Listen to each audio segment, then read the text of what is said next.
Hello, everyone, and welcome to episode 28 of the Friday Nightmares podcast.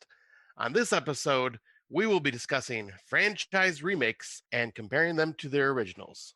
And I am your host, Smokeshow Crawford, coming to you from Swartz Creek, Ontario, Michigan, Canada. Canada. The new city The new and state city. and province that's been made in North America, in case people weren't aware. And joining me, as always, is the wonderful host. Heather Powell coming to you from Waterdown, Ontario, Michigan, North American, United States, South Africa, Australia, Canada. Everyone who's listening to this show for the first time are like, these guys aren't good with geography. They don't know where they live. Like, what are they talking about? So just be clear, if this is your first time, I am from Waterdown, Ontario, Canada, and Scott is indeed from Swartz Creek, Michigan. If you haven't heard of it, it's because it doesn't matter. He's about an hour and a half outside of Detroit. Yeah, but wow, never. I guess you're not wrong though. Never heard of it. We're right next to Flint, Michigan. See, I gave Detroit because I figured that's a better thing to be associated with than Flint. You're not wrong. Like, I was trying to help you. I was trying to help brother out, Scotty. Oh, my bad.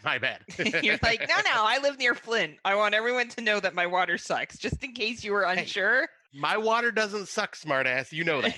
That's true. Like when I went there and I'm like, so can you drink the water, Scotty? Is that a thing?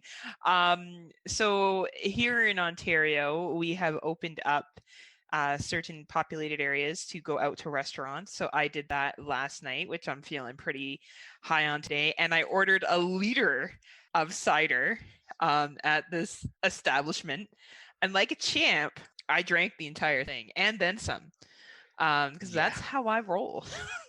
I have to say that is impressive because you sent me a picture of that freaking glass or the freaking mug, and it's like the picture with you holding it. It's like it covers your whole upper torso when you're holding it. And all you see is your face above it. I know. It was like this little child holding something, like like you when you hold something for the first time. Oh, you smart ass. You're so close to the ground. So I feel like I am the same height as you, damn it. Are you though? I am. Are you?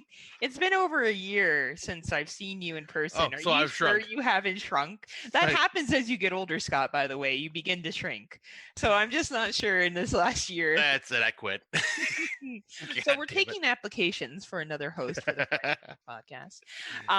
If you are not aware, Scott and I did a commentary on the movie Valentine from 2001 on Valentine's Day, no less, which has been uploaded to the Legion Patreon. Not a member of Legion Patreon? Well, what are you waiting for? It's $3 a month, and I am a member, and I think Scott's gonna be a member. Yeah, I will be a member at the by next week. By next week, Scott will be a member. Lots of cool stuff on there. There's a lot of panels that we do. There's actually a panel going on tomorrow that our Legion podcasters are going to be on. I don't really know what they're talking about, though. They're talking about, I think it was like introductory horror or like something to show, like way to get kids into horror films. That's awesome. So lots of good stuff going on the Legion Podcast Network that we are proud members of under the Kill the Cast feed with Jerry, Jay, and Kenneth. So if this is your first time listening, I did want to promote that out to you guys. And also that Scott and I did that fun little thing for Legion Patreon. And personally, I think the commentary was actually quite good. Yeah, it was, for one, it was a lot of fun to do. And then, yeah, I think we did pretty damn well. I mean, you pretty much went like scene by scene giving descriptions as the movie was going on, which was great. And I just kind of made jokes and commented here and there. I was pretty much just kind of following you at that point, but it was a lot of fun. Well, and I listen a lot to TGIF fan podcast, Friday the 13th fan podcast, which is hosted by Christian and Vince, two fellow Canadians that live right where I do. Quite literally, like it's the one few times that you can say a whole bunch of Canadians live near each other and kind of know each other. And they do a really good job of doing commentaries. And I said to Scott, like, cut it down so that you cannot watch the movie and watch. Well, you could, but it's not going to link up because there's a lot of boring dialogue in Valentine, as we found out. That obviously there's not much to do. I think at one point I was having snack and Scott was doing his vape. Like, unless you want to listen to us do that, which we figure is pretty fucking boring. Scott did edit that out. So we'll be doing fun things like that for the Legion Patreon. Once a month, we'll be doing commentaries. Our next commentary will be Lost After Dark. Lost After Dark, which was written by our boss, Bo. So he'll actually be on the episode with us, which should be nice because we can't say anything mean about it. We're gonna have to only say nice things. You can't say anything mean about it. We'll see. I'm gonna be tearing it apart, Bo. You hear that? You're gonna be like, "Who wrote this garbage?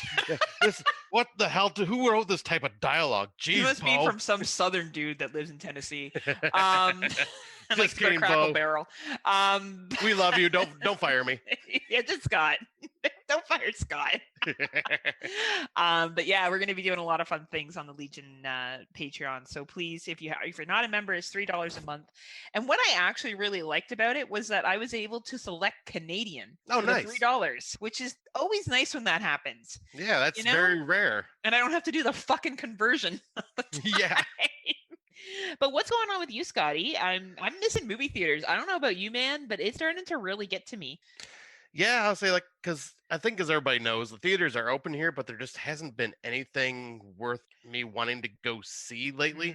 But they did open up restaurants and everything again here. It's at 25% capacity, which means that Scott and his ego can sit in the restaurant at any given time. My ego. I know. I'll say out of the two of us, who has the ego? Come on now. Well, definitely Biff the cat. Yeah.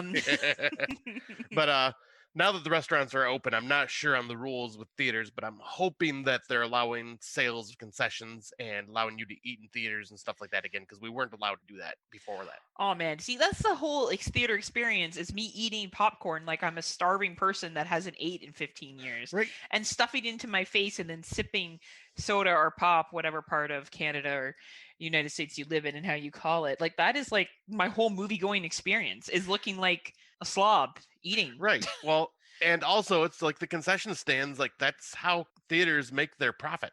Hey, I've been buying movie theater popcorn and pop throughout this entire thing. Yeah, I say you've been supporting your theater. I wish our theaters would do that, but the only one that's doing that is like a 40-minute drive from my house, and by the time I get it home, it'd be pointless. Oh yeah, you're not going to drive out 40 minutes to get popcorn and shit. That makes absolutely no sense. Well, theaters are not open here. Even in the red zone that we're in, theaters unfortunately cannot open. So I'm hoping and praying that by the time motherfucking Spiral and Candyman comes out this year, I will be in the movie theater. If not, I'll tell you how good they are. Shut the fuck up, Scott. You know what made me think of this is, you know how you get those Facebook memories on your phone. So anyone here that has Facebook is probably aware that you'll like wake up and you'll turn on your phone. I don't know. I keep my phone off at night because no one's calling me because I'm so lonely. So lonely. Anyway. So I turn on my phone and I'll go to Facebook and it'll be like, oh, a year ago or 3 years ago. And last year, today, I went and saw Fantasy Island. Oh, was that Welcome today? to Fantasy Island. And like, it was such a movie that was so Blumhouse. It was like, it was such a fucking basic bitch film. I remember how many people shit on that movie and how many people were like, oh, it's fucking horrible. It's so bad. Well, what did you think walking into it? Right. Like it was the same cast from Truth or Dare. It's like they just recasted them all. Yeah, because I think I went and seen it a week or a couple days before you, but I guess I didn't share it on Facebook to get the memory. But yeah, like I went in expecting just some like easy to watch, simple film that I expected to just think was okay. But you know, I'm all about supporting horror films in theaters, and like I'm also a cheapskate and do the $5 matinees on the weekends, and that like saves me a bunch of money usually. You take yourself out. Damn right. Well, I have no one else to go with. I'll go by myself. Screw it. He's like, I don't need no person to go with me. I don't need that. And that's when I get my bucket of popcorn, I cut a hole in it, put my dick in it, and then I'm like surprised when I reach the bottom. Hey! As long as the butter doesn't burn. You don't like the burn sensation? Oh I dear! love that feeling. Oh dear, Scotty! Oh dear! I'm concerned. I'm concerned by this conversation. And Scott and I have passed our 1 year of our convention. You remember convention, Scott? Like you would go places and there was people and you could talk to them. Yeah, and you could cross borders and stuff, and like we could actually hang out in person. Boy, those were the times. It's funny. We do another podcast. We do a podcast called "It's Not Horror." Okay. And one of our colleagues on there was teasing Scott and I, like, oh, you guys at least got to visit each other 5 times. I'm like, well, it was 3. It wasn't, I don't know, kept saying 5. And I'm like, we didn't get to hang out 5 times. Nope, we got 3 times. There was supposed to be like 4th and 5th and 6th, and maybe more would have depended on how much Scott drove me crazy. But yes, ideally there was at least a handful more. Ideally, for sure. And that just hasn't happened, and now it's been over a year since the last time we've seen each other in person. Like, I mean, obviously we see each other like face to face through these wonderful technology that we have, but yeah, like it's been over a year since we hung out in person, which is kind of a bummer. Well, not really, because I still share all my drunk episodes with you. It's true, but it's much more fun experiencing the drunk episodes of Heather in person. It was too funny. So I was at my girlfriend's place last night, and we had gone out for dinner, and we went back to her place, and I had planned on taking a cab home. She picked me up so I could take a cab home, and she's like, oh, like, you must hate the cab ride, because it's about a 20-minute cab ride, give or take, sometimes a little bit longer. And I'm like, no, I just call Scott and Brandon, and I make them talk to me the entire way home. And that's what I did last night. That was a lot of fun. Because it is awkward. And sometimes I find I end up then making really awkward conversation, and they don't want to talk to me. I don't want to talk to them, but we're sitting there in this uncomfortable silence. And yeah, so I just call. I just drunk dial and hope for the best. So... Well, you're usually courteous enough to give us a heads up, like, hey, getting a cab home, gonna call you guys shortly. We're like, all right. That's true. In case they're too busy, on dates or whatever else they're doing at that time. You want to see my date today? Oh, Biffy. Oh, no, that's Stormy. Oh, Stormy. Oh, sorry, you have so many fucking cats. Scott, yet again, just to remind everyone, has 5 fucking cats. So I lose track. I think you should get the little kitty name tags. I should get them like little cute bow ties with their names on them or something. Oh my God, that would just be beyond adorable. And they would shred them and hate them. They'd be like, and then they'd be like, death to the Scott. Death to the I'd be like, I'm surprised it hasn't happened yet, honestly. All right, I guess we should get into these 2021 movies. I'm still saying it. But here's the thing about these 2021 movies. We didn't watch 16 this week. Scott and I have finally slowed down to, what did you say we have here, Scotty? 11? I think there is about 11 or 10 or 11 of them. Because Scott has watched 49 2021 movies. I have watched 43. Scott definitely is doubling down a lot harder than I am. I had to watch a billion fucking remakes and originals this week because I couldn't remember some of the originals. The only one I didn't have to rewatch was A Nightmare on Elm Street. That one I remembered enough, and I have seen enough that I did not need to rewatch it. But even Friday the 13th, I've only seen the original a handful of times, maybe 2 or 3 times, maybe. Yep, because that was kind of the same with me. Like the only ones I didn't have to rewatch were Halloween, Child's Play, and Friday the 13th Part 2 and 3. I had to rewatch Part 1 because it's been a while since I've seen the first one. But yeah, so there was a few of them. So I had to watch Nightmare on Elm Street, Texas Chainsaw Massacre, and the others as we went along. But yeah, it was definitely a lot. And next episode will probably also be a lot. But it will be, because this is what Scott and I are like. That sounds like a good idea. When we do it, and we're like, why the fuck we do this? This will be an easy episode. Oh shit, there's a lot to watch. No, it's not easy. I don't know why we keep thinking it's easy. It's double the work. Right. That's actually what it is. It's fucking double the work. Anyway, so let's get into these 2021s. Stop our fucking bullshitting and get to for what the people showed up for. And what they showed up for is us to tell them what to watch and not to watch. So the first one is Reunion. I believe this is my pick. Yeah, I don't think Scotty watched this. I did. Oh, you did? See, I lose track of what you watched because all these fucking remakes, originals. Anyway, Reunion is a 95-minute runtime. It is basically about a pregnant woman who returns to her recently decreased grandparents' farm home to spend time with her estranged mother, who is also caregiving for her father, who has become extremely ill.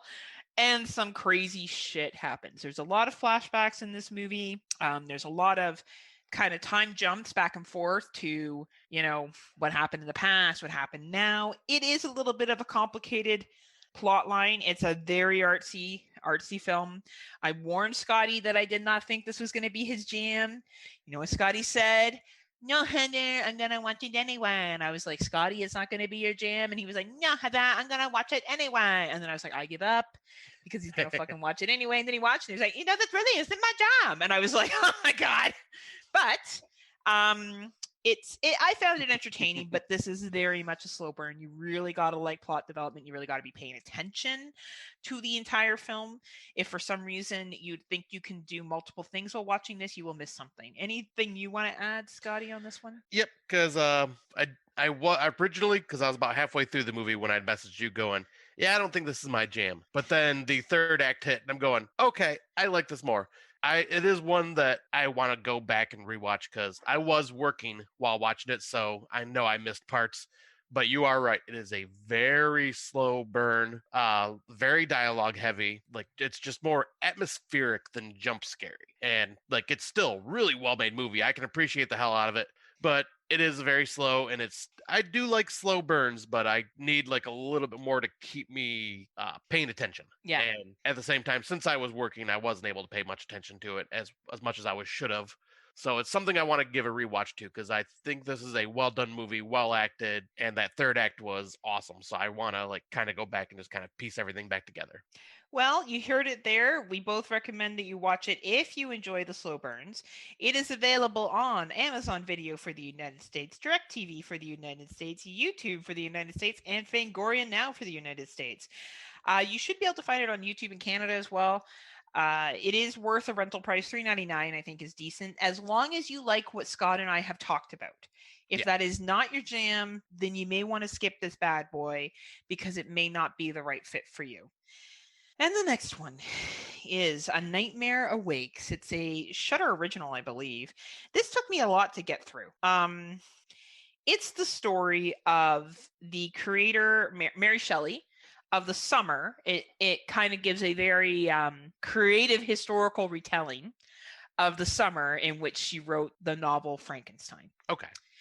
And it focuses a lot on her relationship with a gentleman at the time who had been married to somebody else. She was his mistress, and his wife dies, and she continues to be his lover, but he doesn't want to get married, and there's like the complications with their relationship and other things that are going on that happen, and it's almost like she fuels her energy into writing this Frankenstein novel. Now, I think what this movie is really not acknowledging that during this time, it would have been probably very challenging for women writers to be taken seriously, especially those that were engaged in a adulterous affair with another man. It's fine. I think you really got to enjoy storytelling. You really got to enjoy maybe the like the creation of the story Frankenstein. Like maybe you're really interested in Mary Shelley and what happened to her, but it's kind of boring. It's not. I think it's horror because of what she's talking about, not necessarily because of what happens to her. Okay. It's what's in her head and the nightmare that is becoming Frankenstein. So if you're looking for something on Shudder, and this sounds like something that you would enjoy, it is available on Shudder, both Canada and the United States. You can rent it on AMC Plus, and it is available on the Shudder Amazon channel. Have you seen this one, Scotty? No, this is the one that you and Brandon both kind of just said like it was just really just very slow and not that like didn't grip you guys enough. And it's not really a horror movie.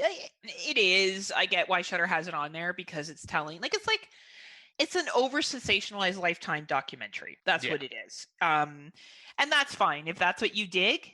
It's well acted. Like there's no real hit I have at it. It's a 91-minute runtime, so it doesn't overstay its welcome, but it does drag. Like it isn't like no walking into it that this is just basically a story about Mary Shelley's life. It's not, something that's going to really creep you out or affect you in any kind of real way, unless, as I said, you're very interested in Mary Shelley as a writer and you want to learn more about her experience with writing this novel. Okay.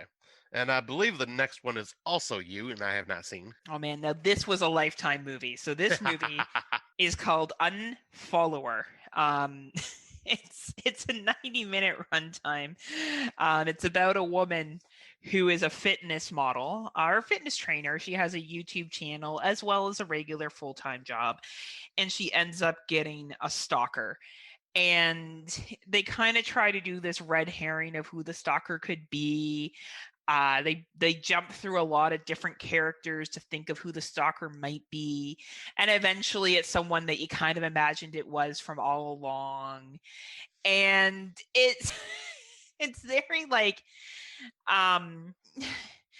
you know, woman goes on social media, woman gets stalked, woman can't figure out who it is. Things escalate. Big showdown. Woman wins. The end. And I know I kind of gave away a spoiler there, but it's not that great of a movie. So unless, like, I don't know, if you have a partner that really likes Lifetime films, like, a lot, maybe send this one their way. Maybe they'll enjoy it. It's a little bit of a quote-unquote thriller, I guess you could say. It is available on Prime Video, Tubi, and Amazon. Do not pay to rent this at any point.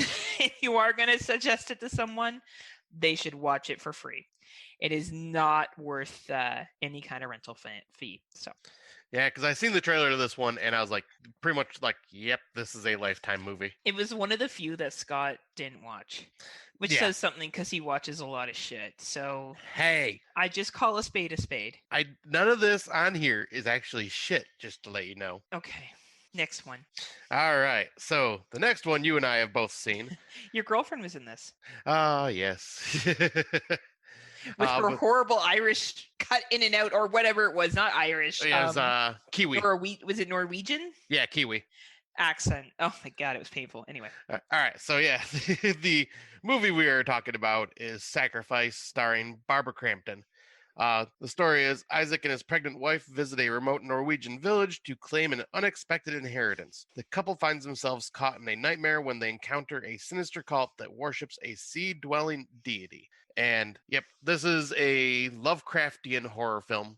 A lot of like weird, nightmarish visuals going on, like with the pregnant woman when she's sleeping.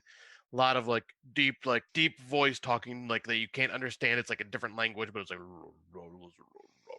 which is kind of like sounds like Dexter. So Scott is a dog named Dexter, and sometimes when he talks, he's like, oh, it sounds like that. Actually, that's exactly what it sounds like. Yeah, that's pretty accurate, actually.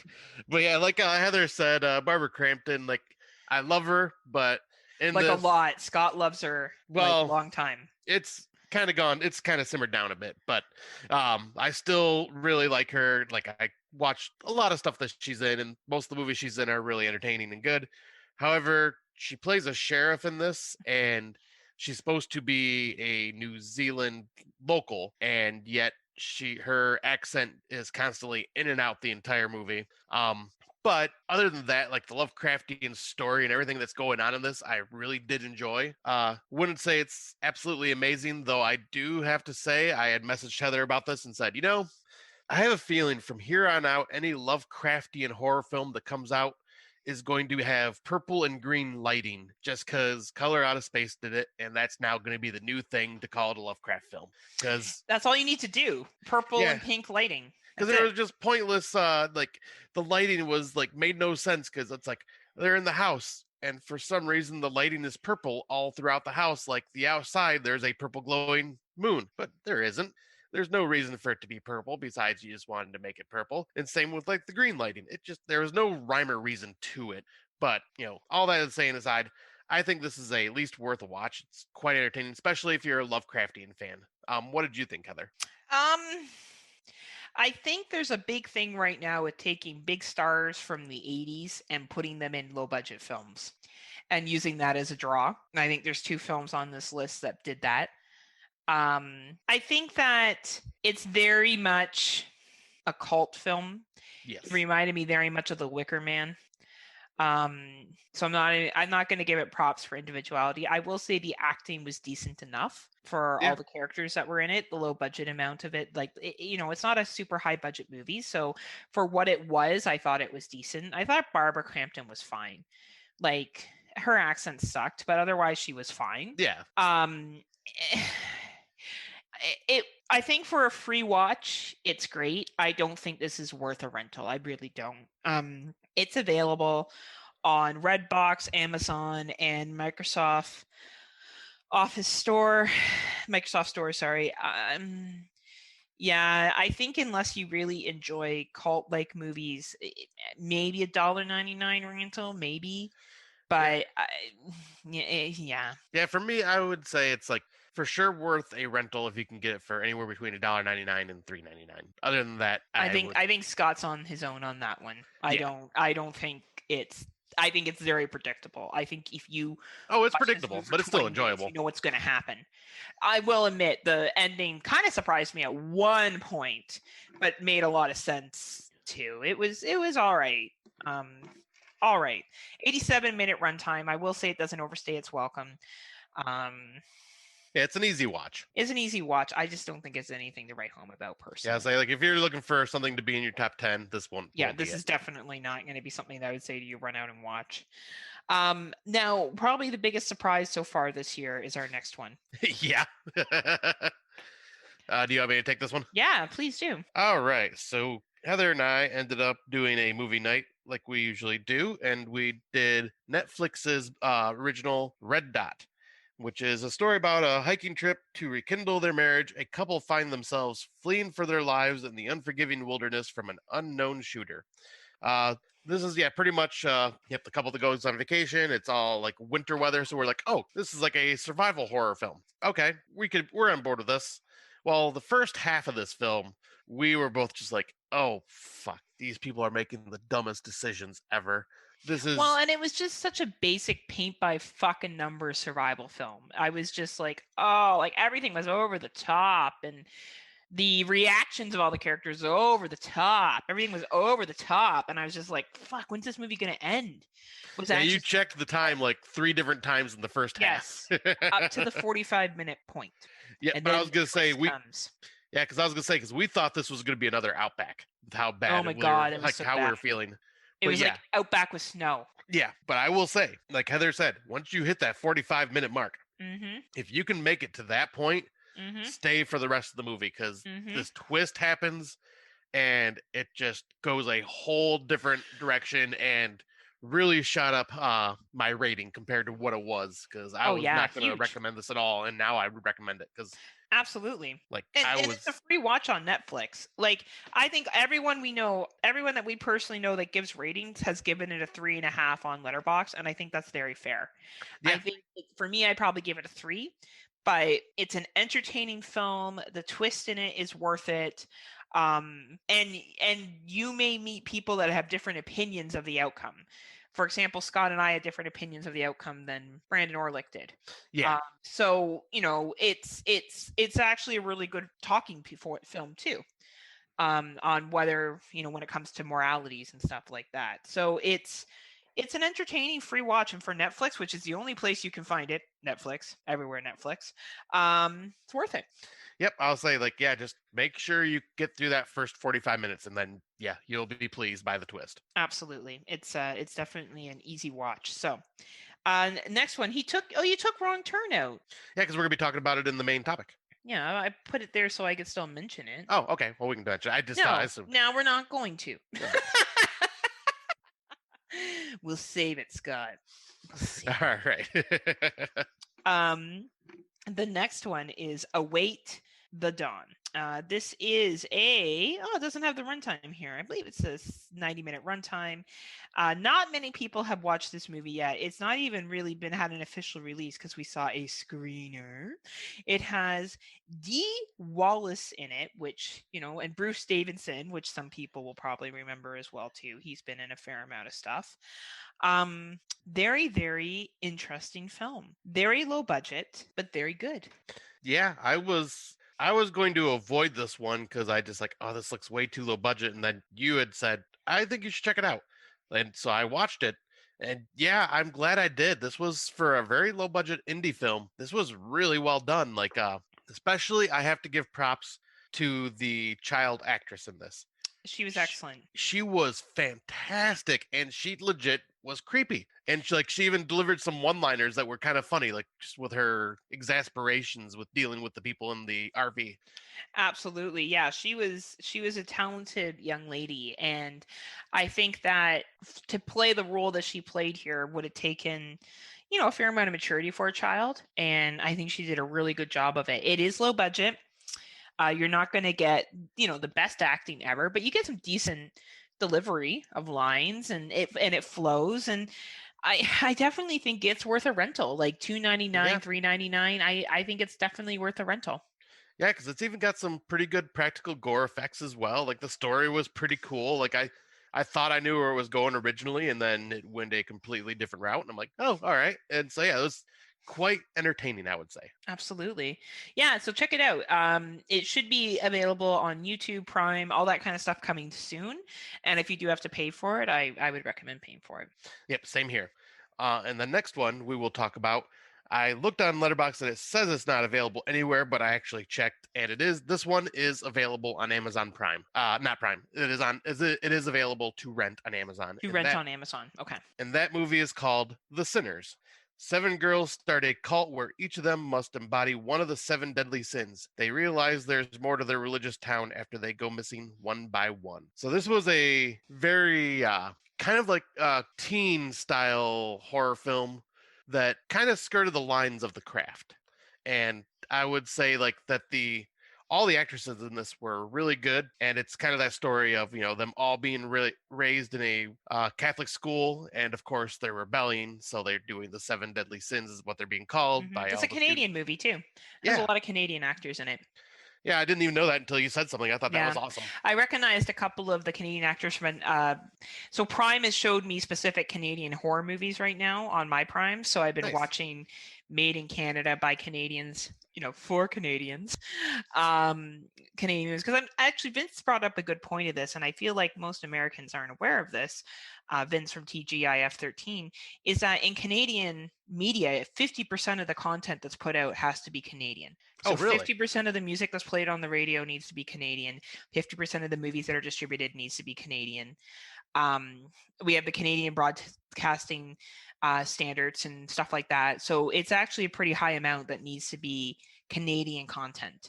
So, if you seek out Canadian content, doesn't mean that it has to be distributed to a high level. It just needs to be made available. Which makes me even question Shudder more with some of their Canadian films not coming to Canada. Well, you know what, though? In all fairness, like Shudder is an American-based providing a service. True, that's true. They're not based in Canada, right? So that's the difference, right? So like Fox doesn't have to show shit in Canada that's Canadian.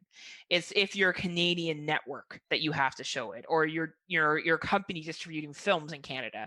You can't just distribute American films. You would have to distribute Canadian films as well. Gotcha. So that's how I recognize the Canadian actors that were in this, because I've been watching more Canadian stuff, and I'm like, oh shit, I've seen that guy in other shit. Oh, okay, this is a Canadian film. When I'm like 1, 2, 3, 4, okay, there's like 8 Canadian actors here. This has to be a Canadian-made movie. There's no way you see that many Canadians when it's an American production. So, but yeah, what did you think of this in general? Well, I have 10 minutes left to go in it, but I really did enjoy it. I think it's a really good film. I think it's one of our better films to come out of Canada. It reminds me a lot of The Craft, to be honest, with a different spin to it. And I dig it. I actually have more respect for something like this, who probably could have called themselves a Craft remake. Yeah. Like they probably, if we're looking at remakes to what we've seen with, like, for example, the Wrong Turn movie the most recent one has done, this could have done the same thing, called itself The Craft, with just the concept behind having young women engage in deviant behaviors, but they didn't do that. They called it something else. Yep. Now, there could be lots of reasons behind that. But I really kind of appreciated that they just went on their own realm to produce this and to do something. Yeah, and I was saying, like, the story itself was very intriguing with, like, because I can't say it because I don't want to spoil it, but I thought that the main characters were going to be something that they actually ended up not being. Yeah. And, like, so I was kind of surprised by that. I figured, I was like, oh, yeah, this could be kind of a painted by numbers. I get it. Like, I'll get it right away type movie. No, it kept me guessing for a little bit, like, what was going on. Exactly, right? It was pretty me. Well, it was very, very well done. See, that's what happens when you party too hard the night before we got. Or when you just host with Scott. No, that's not from you. That's definitely from last night. But yeah, I would definitely recommend checking this out and renting it. Yep. Yeah, and I was saying I think it was for rent for $5.99 on Amazon right now, and I think it's worth the rental. Absolutely. That's a damn good movie. Yeah. And the next couple, I believe you have not seen. Well, actually, yeah, the next 4. Yeah. Actually, I have one I'm going to add on here too. Okay. Yep. I had a feeling that was gonna be the one. I was gonna bring that up at the end if you didn't. But yeah, I'll start with the first one, and that is Willys Wonderland. Which kind of sounds like Willy Wonka and the Chocolate Factory. I feel like that's not what this movie is, though. No, and I think originally the title was Wally's Wonderland, but for some reason it got changed at some point. But this stars the ever entertaining to watch Nicolas Cage, and as angry Nick Cage. Yeah, and this is pretty much almost like a live action Five Nights at Freddy's, if you've heard of that video game. Ooh. And so it reminded me of the movie Banana Splits, and then reminded me of Five Nights at Freddy's. But basically, Nick Cage is driving through town in this big ass, like this badass hot rod, and someone lays spikes out and he blows the tires on his car. And so he takes it to a shop, and the shopkeeper's like, well, I don't take card, I need cash. So if you don't have cash, I got someone that you can work for that'll give you cash, and we'll get you your car tomorrow. So the job that he's going to be doing is cleaning up Willys Wonderland, basically doing janitorial work because it had been shut down for a while. And while he's there, the animatronics that are inside start coming to life one by one. Of course. And then it's pretty much just Nick Cage doing Nick Cage things, kicking a lot of ass, and it's just a fun. It's not going to be on. It's not going to be in my top 10, but I will say this is just one of those sit back, turn your brain off, and just have a blast with this film because it is just a lot of fun. And the crazy thing is, Nick Cage is mute. Well, he's not mute, but he does not say a word in this entire movie.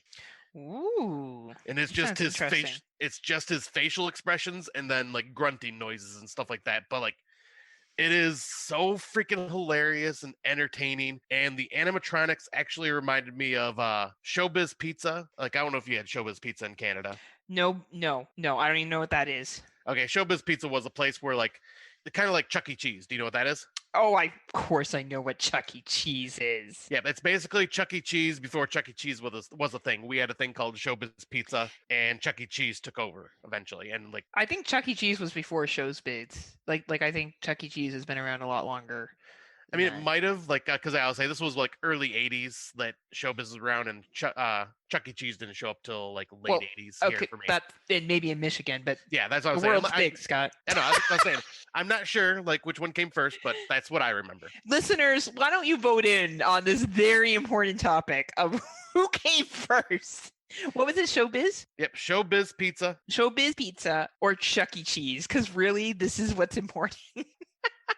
We want to know. I'm looking this up now, smartass. Oh, look at you. You really want to know, don't you? Yeah. Let's see. Showbiz Pizza. It was founded in 1980. Like Chuck E. Cheese? Chuck E. Cheese was founded. Okay, so yep, Chuck E. Cheese by 3 years was. Oh, high fives, high fives, high fives, high fives. So Chuck E. Cheese was founded in 1977 in San Jose, California. But this movie is basically like, yeah, you go inside one of those places and then the animatronics are coming to life trying to kill you. But nice. Sounds funny. Oh, it's dumb fun. Just, yeah, it was a blast. I highly, highly, highly recommend it. And this, I believe, is available on Amazon to rent. And I would say it is absolutely worth the rental. Now, the next one that I will be talking about. They're back. Yes, Into the Dark is back on Hulu. And they came out because this is basically them wrapping up their season 2. So this is their Valentine's episode for February, and it is called Tentacles. This one had me intrigued because it was a romance horror and a Lovecraftian horror mixed into one. But basically, this couple meets, they fall in love, and they start spending a lot of time together. And then one of them seems to not actually be human. And done. I will have to say this is probably one of the more hardcore Into the Darks, if I could call it that. Like, it's actually like I would say this would be more of like a rated R horror film compared to what the others. Yeah, this one was a lot more like scary, a lot more adult themed. They actually showed nudity, which I've never seen in Into the Dark. I'm missing a few that I haven't seen from the first season. So I could be wrong, but I've not seen any nudity in the ones I've seen. Definitely a lot of blood, and some pretty cool special effects and practical effects for the creature. I really got invested. Like, I really got invested with these characters, though I felt they kind of rushed the relationship along too fast in the movie. So I didn't really hook onto the relationship aspect, but I did like the characters. I would definitely say, if you have a way to access this through Hulu or whatnot, I definitely recommend this. I think it's, if you're a fan of the Into the Dark films, this is definitely one of the better ones. Like, it's up there in like the top 5 of the Into the Dark films I've seen. That's awesome. Like, it is a lot of fun. And then the next movie, let me get it on Letterboxd here. I blame Scotty. Oh, don't blame me. I mean, you can. It's fair. All right. So the next film we're going to talk about is I Blame Society. And it is about a struggling filmmaker that senses her peers are losing faith in her ability to succeed. So she decides to prove herself by finishing her last abandoned film and committing the perfect murder. Now, this is one that I was turned on to by Brandon Orlick because he said he watched the trailer and was really excited to see this one. And so I watched the trailer and I was like, okay, yeah, this looks freaking cool. But it's a mockumentary film. And it's basically, this young filmmaker is just struggling to have like a success in making a movie. So she's like, well, screw it. I'm just gonna kind of film like how to do the perfect murder. And it is so well done, and like you just love the main character. Like, she's just so quirky and goofy, but like so dedicated to this perfect murder, which is kind of scary. But like, it's really well acted. Has a couple other actors I've seen in other films. And yeah, like, this is just a very interesting, very entertaining, sometimes funny mockumentary film that I highly recommend anybody see. Like, this may be in my top 10 by the end of the year. Like, this is that I just enjoyed this that much. It was just very fun to watch. And it is on iTunes, Vudu, Google Play, and I can't tell what that. Oh, Fandango now. But yeah, this is worth watching. I highly recommend anybody check this out, especially if you're a fan of mockumentaries and just like You hear that, Dave Z? yes, Dave Z. I think you would get a kick out of this movie. Dave Z in the house. Anyway. Woo, woo. Woo, woo. And once again, even though he doesn't listen, Brandon Orlick's the one that turned me on to this, but yet the fucker still has not watched it yet, so I haven't got his opinion. Yeah, that's okay. We don't care what Brandon thinks anymore. Right? And well, and I've told you to watch it, but you've been too busy, so. Yeah, well, I also had swimmer's ear this week, which Yeah. was, let me tell everyone, one of the most fucking painful things I've ever had. Which is saying something, because I have a pretty high pain tolerance. Do not get swimmer's ear. My advice. Yeah, I'll say, like, you were down and out for a while there. You've had swimmer's ear, right? No, I've just had earaches. Oh man, don't get swimmer's ear. Not good times. I don't plan on it. Get from the rain, so maybe you should. Fear the rain. I see what you did there. Way to segue that in. I know. I'm just so talented. So the next movie that I've seen that Heather is not is Fear of Rain, which stars the ever pleasant, from what I hear, Katherine Heigl. And it also stars Harry Connick Jr. and the main character, Rain, is played by Madison Eisman. A teenage girl living with schizophrenia begins to suspect her neighbor has kidnapped a child. Her parents try desperately to help her live a normal life without exposing their own tragic secrets, and the only person who believes her is Caleb, a boy she isn't even sure exists. And I will have to say, right off the bat, I'm going, this movie is going to probably piss me off, because I do not like it when mental illness is taken and not handled correctly and like made to be like, oh, she's crazy because she's got a mental illness. I can't stand that.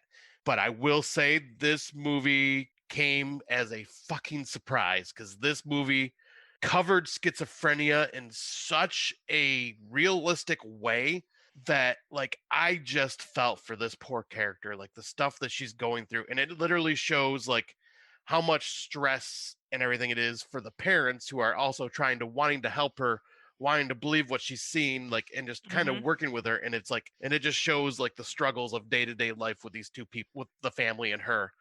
And one of the things I thought was very clever is you'll see on the screen, like when she's starting to freak out and maybe see something that might not be there, she starts doing a checklist in her head. Okay, how is everyone else reacting? Okay, and they'll show it on the screen and you'll see like a check mark as she's like kind of going through it, trying to like process to make sure this is part of actually happening. Yeah, I'm like, that's very well done. Like, I actually had a lot of respect for this.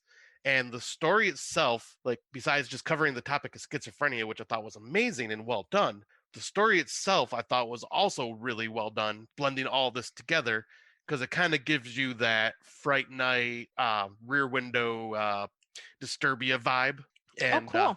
so it has that kind of story going on as well. And but adding in the whole topic with like the mental illness, it's like it adds a whole nother layer to it. And I have to say, all the performances were incredible and heartbreaking at the same time. Even Katherine Heigl did an amazing, fantastic Says job. something because she sucks. Yeah, like I was really impressed with her at playing the mother. But yeah, this is one of those movies that I cannot recommend enough. Like it is just something I thought I was gonna hate, and I came out loving it. And like I am very pleased with what I'd watched. Oh, nice to know. Yeah, like I know that this was like a topic that you're like, oh boy, I'm probably not going to want to watch this, but I recommend you check it out, Heather, Yeah. because I know your taste well. Like I think you will appreciate this one. Alrighty. I'll watch it, Scotty. And this is available to watch on Google Play, Vudu, Amazon Prime, Redbox, and Microsoft Store. So it's available everywhere. And your mama. And my mama. And the last one we're going to talk about is a Shudder. I believe it's another Shudder original that dropped this week called Shook. It is a 88-minute runtime. It is basically another social media movie. It's about a social media star who becomes stalked, but it's not what it seems. What I enjoyed about this movie is there's some subtle messages that are said in some dialogues with two main characters that I think that unless you really listen and like really get into the metaphors of what they're saying, it could easily be skipped over. Because I live my life in metaphors, I was able to catch on to some of it, which means that if you miss over it, then it wasn't done well. Then that means the movie didn't do a good job of communicating it. So it's entertaining though. If you enjoy this whole social media being stalked thing, you'll dig it. If you enjoy the ridiculousness of YouTube and YouTube stars and all that kind of shit, you'll dig it. I like that stuff. I think this was probably filmed for a pretty low budget. It didn't use a lot of sets or anything like that, and it was unique. The actors that are in it do a decent job. It flows quickly, and for a free watch on Shudder, you really can't go wrong. Do I think this is top 10 material for people? Probably not. But would I say it was entertaining and up there as one of the better social media movies that I've seen? Yeah, probably. Not as good as Spree. Or Follow Me, the one about the escape room last year. That was really, really good. But I would say it's like the tier below that. It's definitely entertaining and it's something that's relevant. Social media is very relevant right now, and this might really work for a younger horror fan who is just getting into horror. So you can find it on the Shudder. On the Shudder. Nice. 'Cause, yeah, this is one I was waiting to get your opinion on because it's fun, honestly, Scott. It's an easy watch. Okay, so yeah, I'll definitely have to give it a watch then. Yeah, it's definitely worth it. So we're gonna go into our older films. I'm first because first is the best. Oh, no, the second is best. Third's the one with the hairy chest, which is also you. Yes, it's true. It looks like a rug. So anyway. Such a dick. So older films. I watched Body Bags, 1993, with Mr. John Carpenter. Man, what a good anthology! Yeah, this was a fun anthology. I feel like with this anthology, kind of like Cat's Eyes, it stuck to really 3 stories because I believe it's just 3 stories, but they were all really good. Yeah, like the middle one is ridiculous, but it was still fun as hell. Oh my god, it was great. Yeah. With the hair transplant? Yeah. My god. With Stacy. Yeah, Stacy Keach. Oh my god, he was so fucking funny. Yes, I loved it. And he took it real seriously, and it was great. I thought this movie was fucking jokes. It's on Shudder. If you like anthologies, which I found that anthologies are something I definitely dig, and you haven't seen Body Bags for whatever reason, even the wraparound's great. The wraparound's it's almost like a film that you could introduce to, I would say, early adolescence. Yeah. It's scary, but it's not too scary. It's just a fun movie.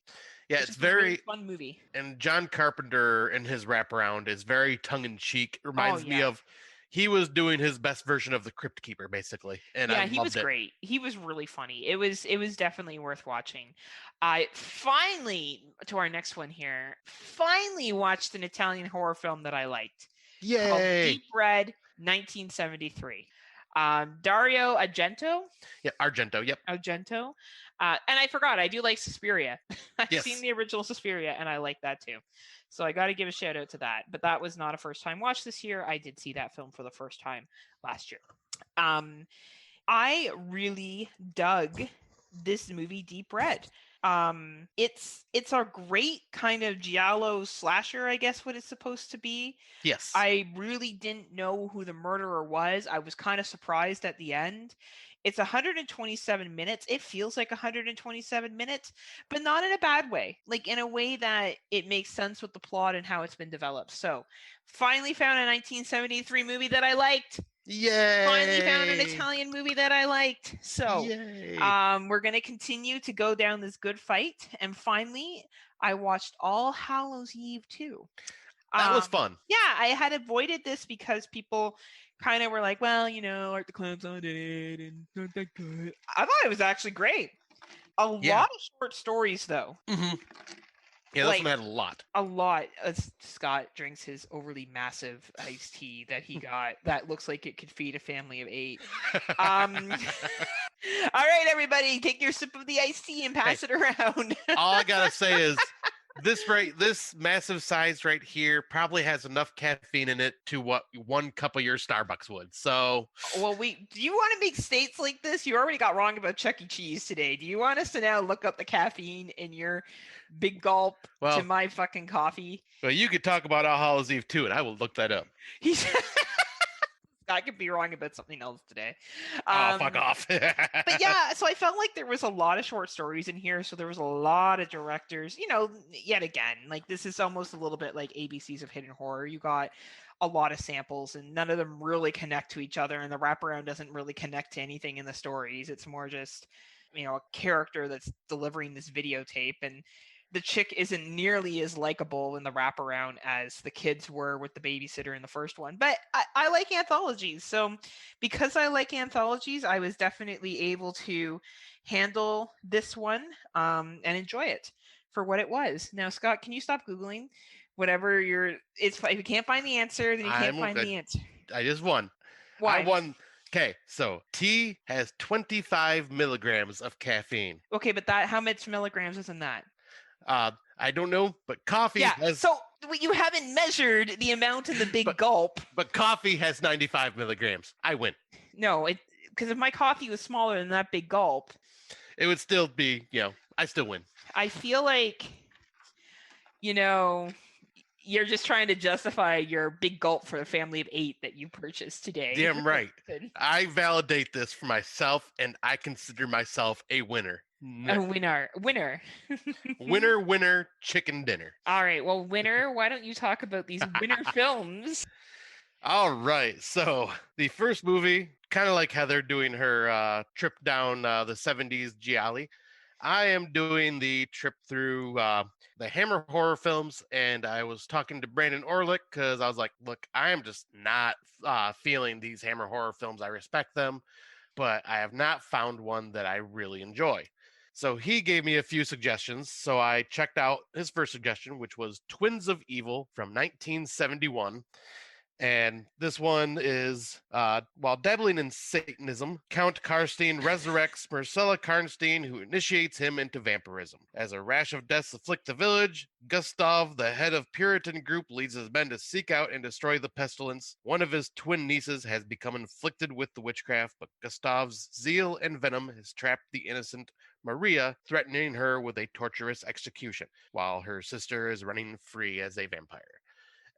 This is another one of those films. Like I will say I've liked this film better than the other Hammer horror that I have watched, but not by much. It's still just kind of, it's there. It's entertaining enough. It does have Peter Cushing in it.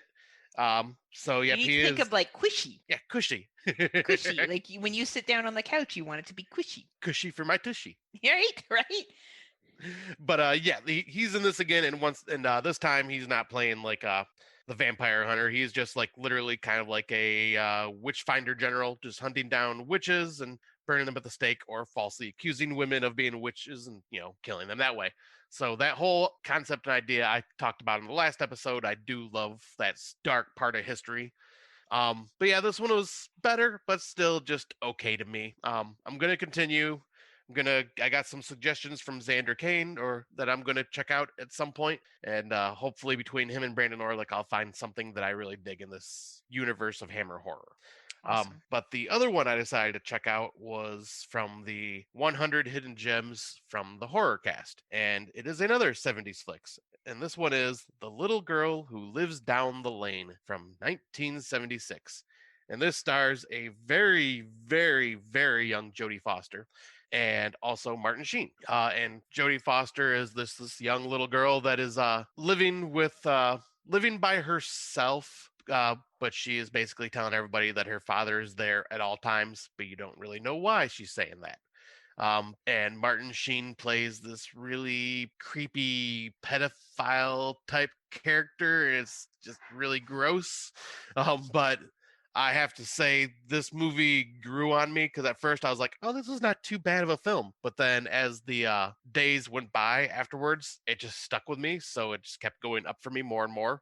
I really did enjoy this. Jodie Foster's performance is so freaking incredible. She's like a little adult in this movie. It's amazing how well like her performance was. And yeah, I really recommend this movie. It's very interesting. It's pretty predictable like with the storyline itself, but just like the acting and delivery of lines really just keeps you going for the movie. But yeah, I would say this is definitely a high recommend for me. I was very happy with it. And Awesome. the next one is a newer film from 2015 called Bloodsucking Bastards. I have heard fun things about this film. I just never got around to it, but it's basically this accounting department all of a sudden gets a new boss that takes over the company, and the new boss is a vampire who is slowly, quote unquote, promoting the team of accountants onto his vampire side. And it stars Pedro Pascal, who everyone now knows from The Mandalorian and Game of Thrones. And also stars, I forget his name, but he was also in Cabin in the Woods and You're Not the Killer. Too lazy to look it up at the moment. But See, Scott's not prepared because he's yeah, too busy arguing about caffeine from iced tea to coffee that's right. from his Damn it. family-sized big gulp that he's I gonna want share. to win an argument with you, and So that when is you what I go will do. to Big Gulp, are they like, is this just for you? I go to a gas Sorry, station gas called station. Speedway, and they have the big gulp, and they're not surprised because I mean, this is America, Heather. It's true. Americans are buying this size of pop. You know, it's like when I went to your gas station Speedway there, and there was like a pre-pan cutout of Rice Krispie squares, like a full pan. Yeah. Packaged. And then you could also like buy slices of pizza and all Yeah, we sorts have of that too. We just don't. I just like making fun of you because we also I, have big gulps in Canada. yeah, so there. I don't like you anymore. Okay. And during this argument of you mocking me, I looked up his name. His name is Fran Kranz. That's the actor from Cabin in the Woods and You're Not the Killer. But yeah, this was a really entertaining, funny, just vampire movie. It's so over the top gory, and all the characters are just entertaining as hell. Pedro Pascal is just a smooth motherfucker throughout the whole thing, which doesn't surprise me because he is just suave in general. Yeah, I definitely recommend this movie. I think it's a lot of fun. Awesome. I'm so glad you dug that one. I love how I make fun of you and interrupt you, and I try to throw you off all the time. It's a lot of fun. I'll say you do try your best, but I always seem to keep on track. I know, you're just a survivor. You're just like Destiny's Child, you know? I'm a survivor. You're a survivor. You're just gonna keep on surviving. What we are listening to. So what's on your podcast schedule right now, Scotty Too Hottie? Well, I decided to check out a very new show that has joined us on the Legion Podcast Network, and it is called the Dread Familiar Podcast. And this is basically a Trying to think how you would put this. It's kind of like an anthology of short stories. Each episode focuses on a different short story narrated by someone else. The person that puts this together, I believe his name is Joel Eckert. And but yeah, I really think this is a very well done, easy to listen to podcast. Like they have 4 episodes out on the Legion Network right now that you can check out. Super easy because they're like 20 to 30 minutes long each episode, and each episode's a different story and a different narrator. And he is also currently looking for submissions. So if you are a horror writer, I guess reach out to maybe Bo Ransdell and offer, You mean if you have any BB? stories. Boss Yeah, Bo? big boss man. Big He's boss like, Bo. like the wrestler, the big boss man, and Bo Yeah. like runs out to the stage with like a nightclub and shit. I can picture it. I can totally see him being big boss man. That's really funny. But yeah, I recommend this because it was very well done. I loved one of the stories, of course, spoke to me because it was a Lovecraftian horror. Oh my god, Corey. But yeah, this is definitely a great story. And yeah, if you are a horror writer and you have some submissions, either send them our way, send them Bo's way. We'll find a way to get them to Joel Eckert. Scott's way. Yeah, Scott's in the know. He's really involved. I'm totally involved. With whoever will take him, just so we're clear. I'm not picky at this moment. He's not picky. He'll take what he can get. So the podcast I'm going to talk about is Pick 6 Movies, which is also on the Legion Podcast Network and is done with Bo Ramsdell and Chad. Because that's how Chad sounds, everyone. Chad. And they pick, I don't know why they say 6, because they only cover 1 movie per podcast. I'm gonna make fun of Bo about that. I think the reason is they have a theme and they pick 6 movies from that theme and cover them each episode. How smart you are, huh? Yeah, because I think they did 6 Christmas episodes because that's when I first started listening to them. So they have done a variety of they do reviews, right? But what they do first is they cover the actual story. So for example, they covered Flowers in the Attic and Petals on the Wind. Have you heard of either one of these, Scott? Yep, I watched Flowers in the Attic when I was a little kid, and it mortified the shit out of me because of one scene in the movie. Were you not like, oh man, I can't go bang my sibling now? No, I wasn't, but no, it wasn't even that mortified me. It was because you watch enough Pornhub that you know that that's fine. Sorry, right, exactly. My dog has wrapped himself around my fucking headphones. Okay, here we go. On Pornhub, that's why they throw in step though. That's true, because that gets, incest is a little too far. They keep it safe, but we all know what they're actually getting to. Yeah, exactly. And it's a fantasy of mine. Wait, what? Did I say that out loud? You're like, what? What happened? What? No?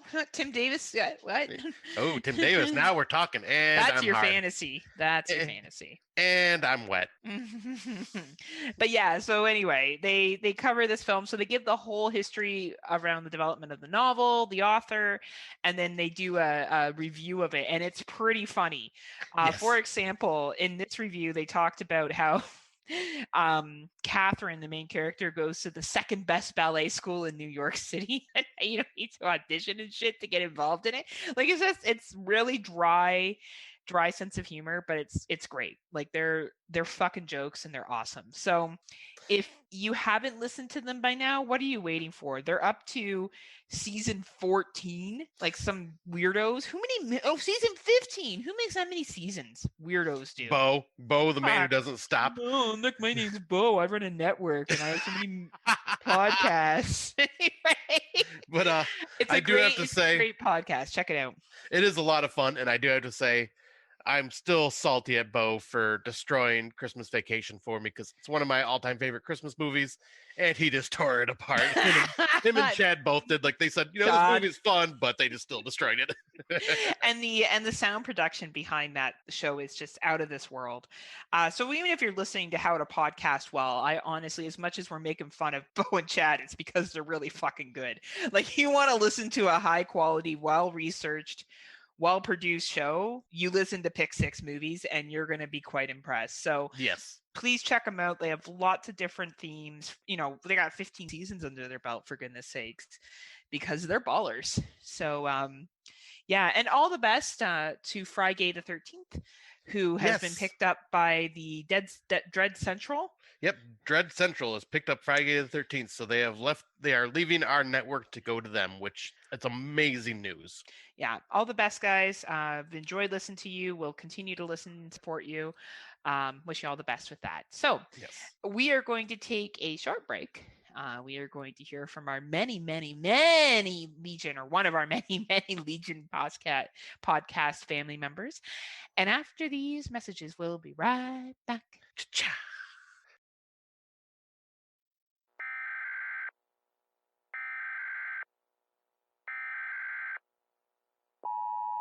This is a test of the emergency podcasting system. Listen to the Psychosemantic Podcast. Politics, movies, and political movies. Find us on Facebook, iTunes, Stitcher, legionpodcasts.com. The Psychosemantic Podcast.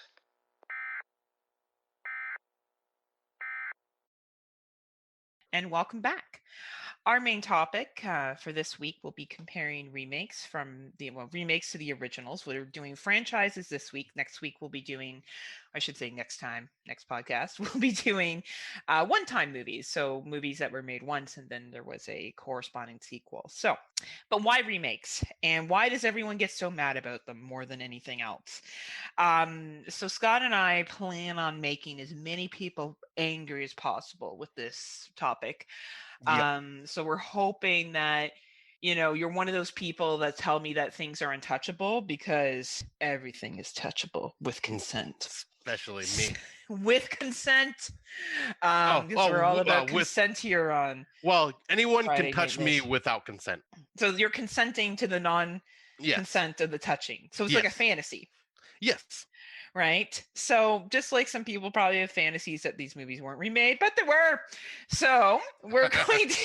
But they were. But we're going to talk about our first article. So why we remake, the politics, the economics, the emotions of film and remakes. And this came out of the University of Melbourne. And so we've included a link.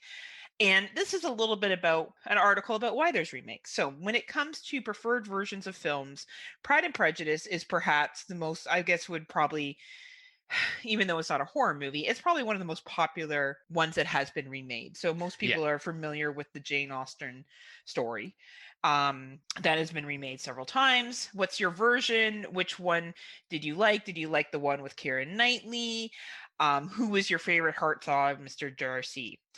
And perhaps it's its energetic classic serial, which can be most famous, the wet shirt scene in TV history, featuring Colin Firth and Jennifer L., or the black and white 1940 version starring Greta Garson as Lizzie, with historical inaccurate costuming and giddy banter. So obviously we have some criticisms of even the Pride and Prejudice movies before we even get into the horror film. So right. In the world of cultural studies, film remakes are a fascinating territory for analysis. What makes a producer or a director want to recreate something that's already been done or been done before several times? Is it the desire to invest in a safe financial bet, or a genuine drive to make something good even better? In this lecture, so when you follow this link, there's actually a lecture with Dr. Rosen Warner, who explores the ideas as creativity, newness, and the nature of storytelling, and that remakes are under a unique kind of pressure that rarely gets directed at other screen content. Such productions are expected to make a convincing case to the audience that they're worth seeing, even though their content is not new. Valuable point. I feel this way about the Romeo and Juliet play. So I saw that play when I was in grade 9. Now, spoiler, they die. So, for some reason, if you're not familiar, that concept has been redone so many times. And what a downer movie. Yeah. What's going to happen. And you're the whole time you're like, no, don't take the poison. No, just wait a couple seconds, right? And nothing ever changes. So why do we want to see things that have already been done before? So an argument about why there's a problem with remakes is that Hollywood is less creative today and has somehow recently run out of ideas, quote unquote. Yeah. This is the idea that the glory days of Hollywood, when imaginable work flowed throughout the streets of Hollywood, and there was, no lack of ideas. But this isn't actually the case. what we actually see when we see remakes is someone is actually taking that extra creative step to take something that was made at a specific time frame and then try to remake it so it actually makes sense for people of today. So Videodrome, for example, you have to know what VCRs are to get that film. Yeah, that is a very good one to bring up. And the effect that they had back then. Now, that's not to say that that movie needs to be remade nowadays and have some kind of media use of it. But there is something that's nostalgic about it. Even with Rent-A-Pel that came out last year, even though it was both Scott and I's number one, maybe someone who watched that movie who never used VHS would be like, what the fuck is this shit? Like, what the hell is going on here? Because it does very much focus on the video aspect of it, and of course, loneliness and other things as well. So when we see these remakes, what we're trying to get out of this is a kind of a readapt to common times, which honestly I found in the Wrong Turn remake, which we will get to. Yep. I felt like the Wrong Turn remake really tried to be like, hey, it's 2021, guys. We all know it's fucking 2021. Mhm. We're not going to pretend it's 2003.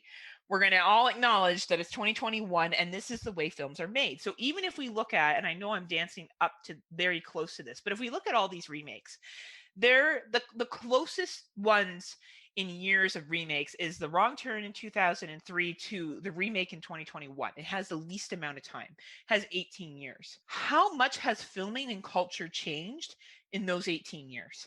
Yeah, quite a bit. Right. So I think when we see these remakes and people get on their high horses, I can't believe this is happening. Just because that represented something from your culture and your identity doesn't mean it's going to do the same thing nowadays for everyone. Hence, Exactly. remakes. So another article, which is at Mashable.com, why is Hollywood producing so many damn remakes? Remake is Hollywood's executives' favorite word. Almost as long as movies have been made, there's been directors and producers and writers clamoring to reboot the hell out of everything that's ever hit theaters. Why? Because sometimes it really works. Without the original 1932 Scarface, audience wouldn't have the later 1983 masterpiece starring Al Pacino. What about The Thing? The Thing from Outer Space, guys, because everyone I'm sure on here is listening to the 1951 version or seen the 1951 version. I'll say some of our listeners I know have for sure, but yeah, not everybody. Craig, yeah, Phil, I would like to acknowledge that they have. Yeah. But I would say that most common people have not seen those, just simply due to the time that they were released. So where are we? The same goes for Ocean's 11, The Maltese Falcon, Some Like It Hot, and other Hollywood gems. Dig deeper into movie history and you'll find many successful films are just polished off versions of the past. Lastly, it seems that there seems to be a growing trend of remaking bigger budget movies that were just in theaters. Remember the whiplash you felt when Spider-Man got the reboot treatment with Andrew Garfield just after 5 years after Tobey Maguire's star turn? The same goes for two different Hulk movie audience that had to sit through in 2003 and then 2008. According to the data blog, The Drone You're Looking For, 120 remakes have been theatrical released between 2003 and 2012. The average critic score of these films on Rotten Tomatoes, a middling 46%, where the original films had a medium score of 78%. Critical prestige is low, but the box office is overflowing. The total box office gross of these remakes started at $12 billion. That's insane. Right?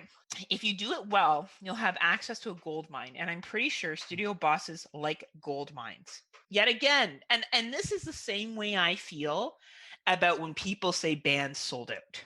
And I'm probably going to get some people to disagree with this statement, and I don't care. You do not go into music and get to the level where you're selling albums and, CDs back when you and I were young and making it to Billboard top 20s because you don't want to make money. Yeah, exactly. We watched Clapboard Jungle and none of those indie directors are like, I'm just doing this for the passion. I don't care at all about making a paycheck. I don't care if I have to work 5 part-time jobs to feed my family. I just want to make passionate films. No, they want to make money. They want a career. That's capitalist society, guys. So, I think that when we, jump on people for doing remakes and stuff like that, they're low-hanging fruit. And you know what? Sometimes you need that. Or sometimes you need something to get people interested in the horror movie genre. or you just need something that you know that's going to be an economic hit so you can fund that side project that you're working on and that you really want people to see. Yep. So, studios make back-to-back remakes for a laundry list of reasons. Chiefly among them is security and bankability. Movies that were past hits are usually financial wins for the future. There's also a guaranteed built-in audience and a better chance for publicity when it comes to future films. Now more than ever, studios are becoming dependent on past franchises. The previous material doesn't even have to be great in order to get a reboot green light, because the majority of stills will come from an international market. Global audiences are still hungry for reboots, and it shows in the box office figures, even if American audience get weary of all the Transformer films. It's so true. There's also an issue of licensing. Reboots of super recent films usually come around for blockbusters, particularly superhero flicks, for a slightly panicked reason. In the case of Spider-Man and other Marvel characters, the license with other studios will lose them if they don't actively make movies. So, Sony needs to keep making Spider-Man films, or else the rights go back to Marvel.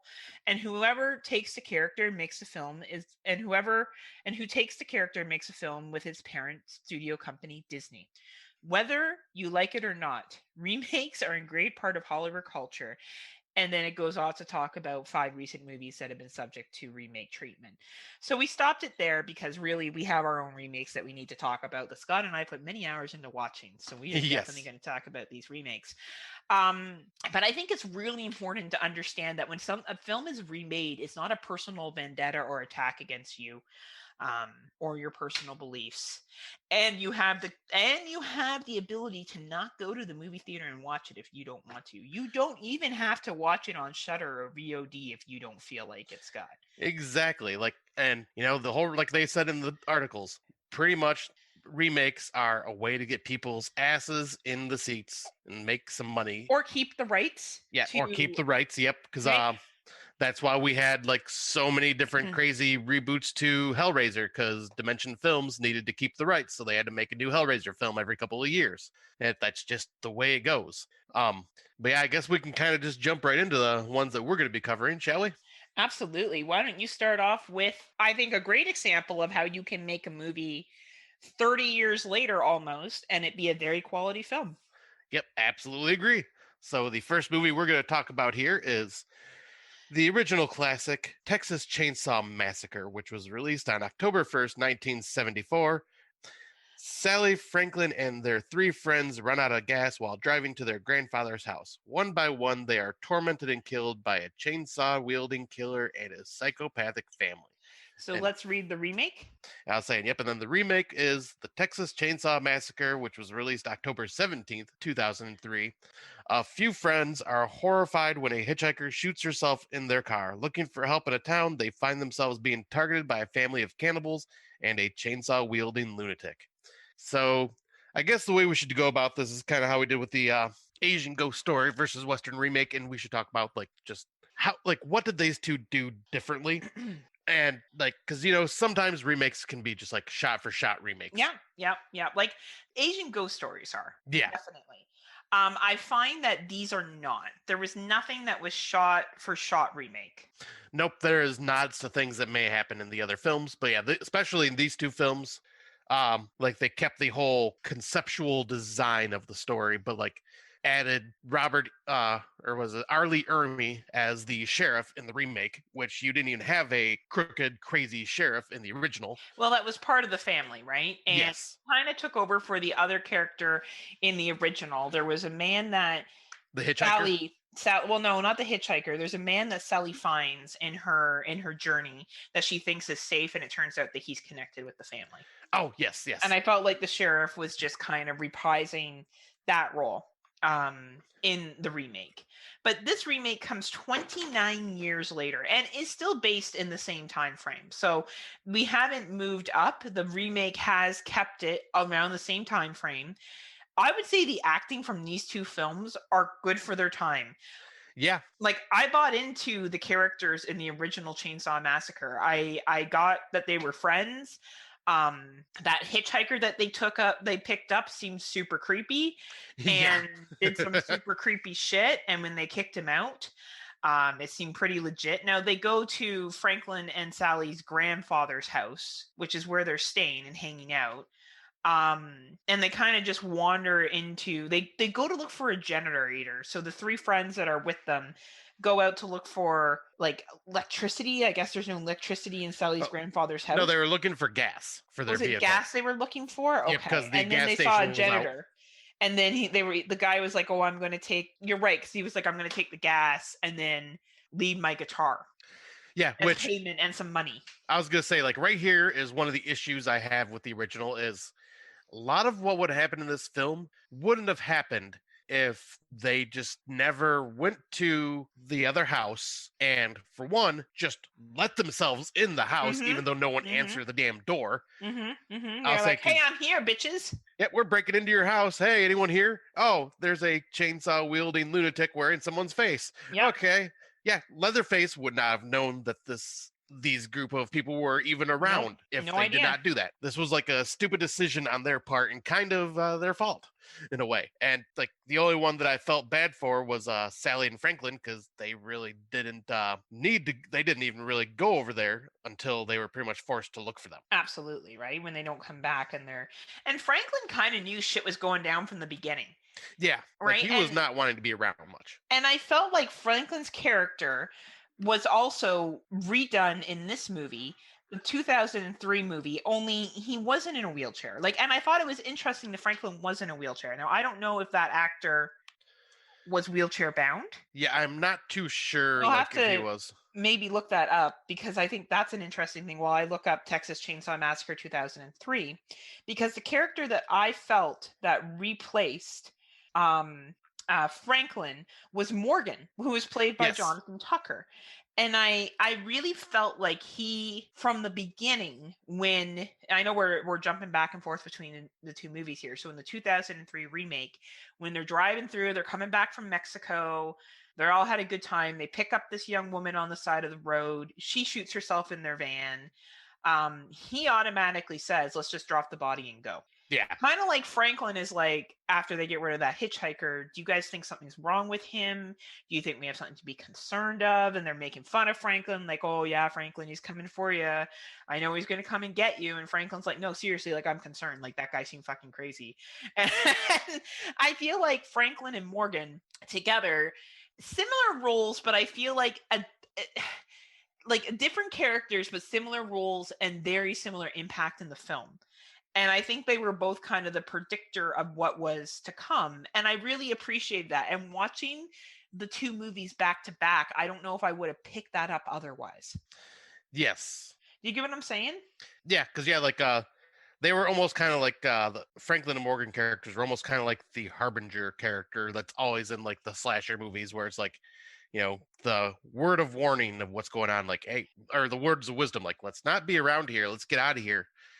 Yeah. And I will say, I did look up, and yet didn't look like that actor was actually wheelchair bound, like in real life. Yeah, so then they just threw that in there, I guess, maybe for a kill, an easy kill, and a sympathetic kill, or even more brutality, that this person who is unable to really defend themselves. Yeah, because apparently the guy that played Franklin actually originally auditioned to play the hitchhiker. Really? Yeah, and Toby Hooper liked him better as Franklin. Awesome. Yeah, he was a good little actor. Yeah, and I'm going to say it right now.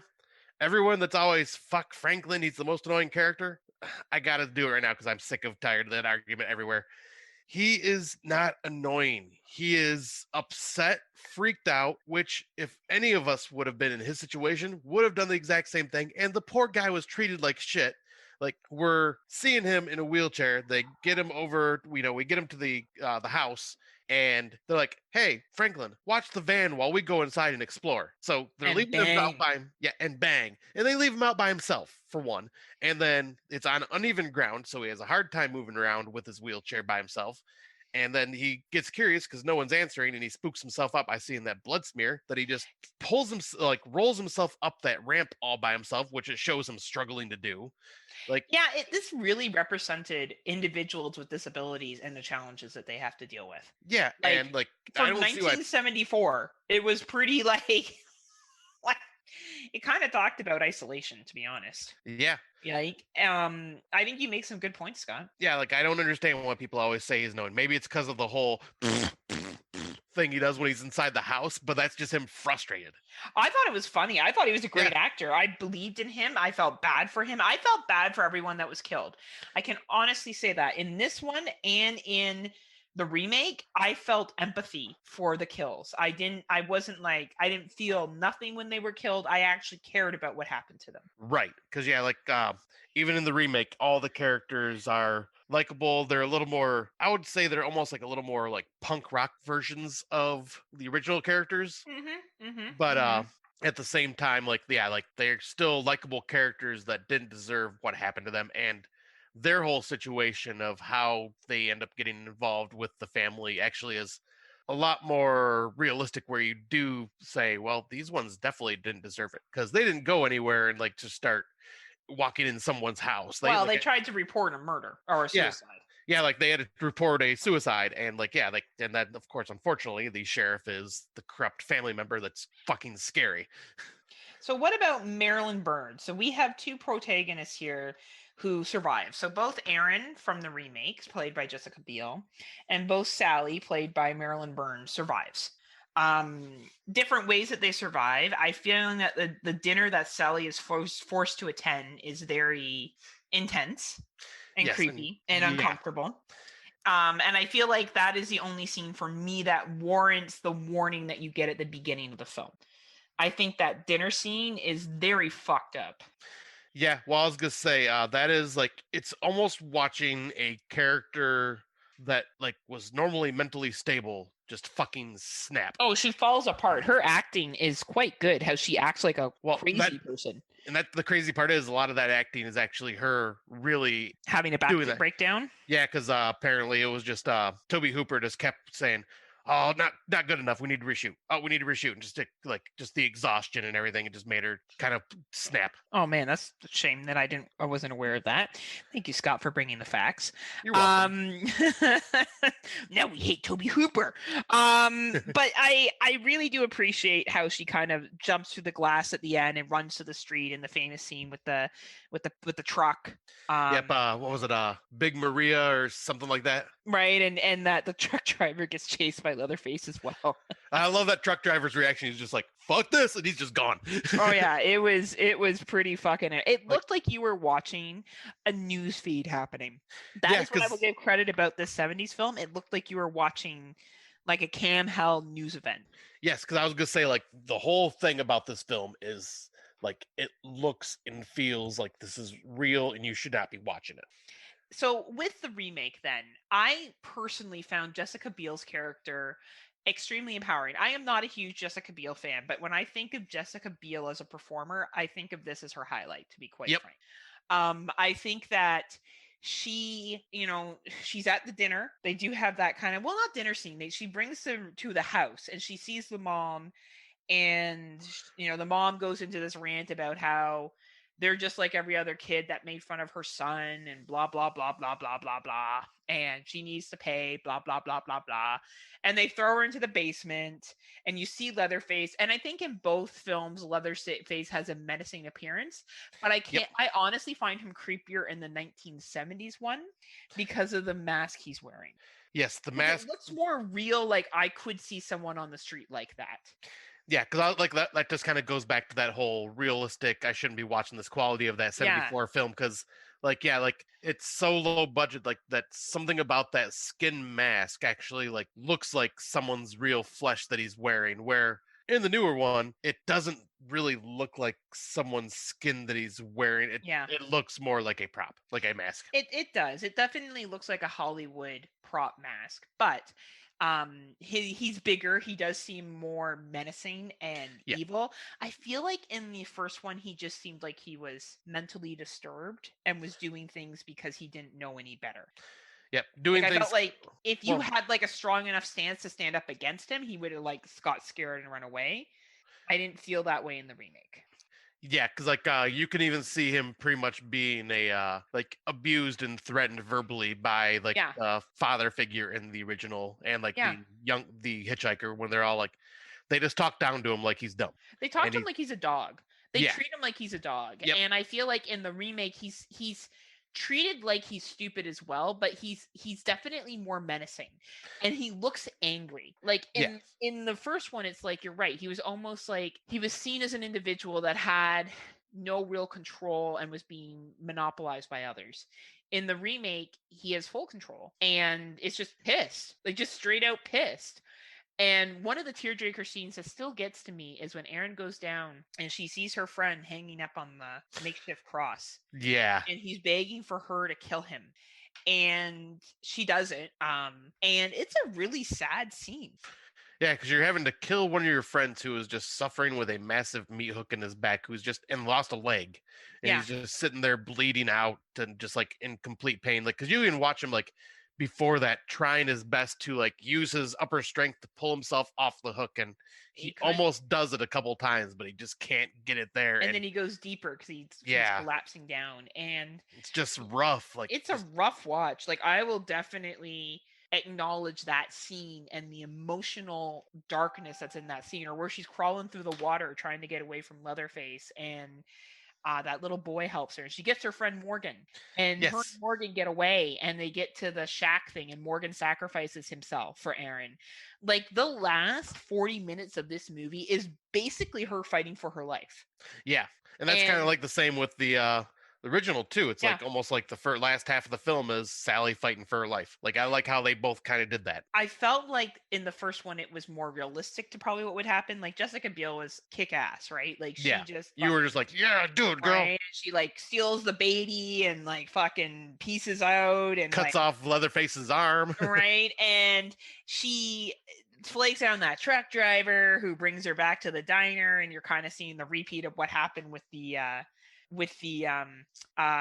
hit, like the whole truck driver in the first one, like in the original.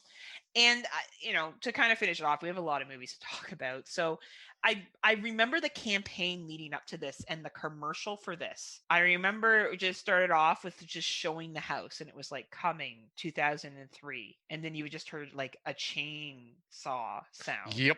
And that was smart. They didn't give too much away. And I feel like, yet again, this movie got a lot of hate when it came out. Even though it's a good movie, it really is. I think if you disliked this movie when it came out, I suggest rewatching it now. It holds up almost 18 years later as a fucking solid film. And to be honest, it's one of my preferred of the series. Yeah, I love this as a remake. It is way up there, and I would even say, if we're going to compare them to the original, like, it is on par with the original. The original I like for a lot of different other reasons, but the remake I also love for about the same. Like, they're both rated the exact same score in my letterbox. Like, I just love them both. And if I had to rank, I would choose the remake first and the original after. I don't know if the remake is so entertaining, and I buy into Jessica Biel so much.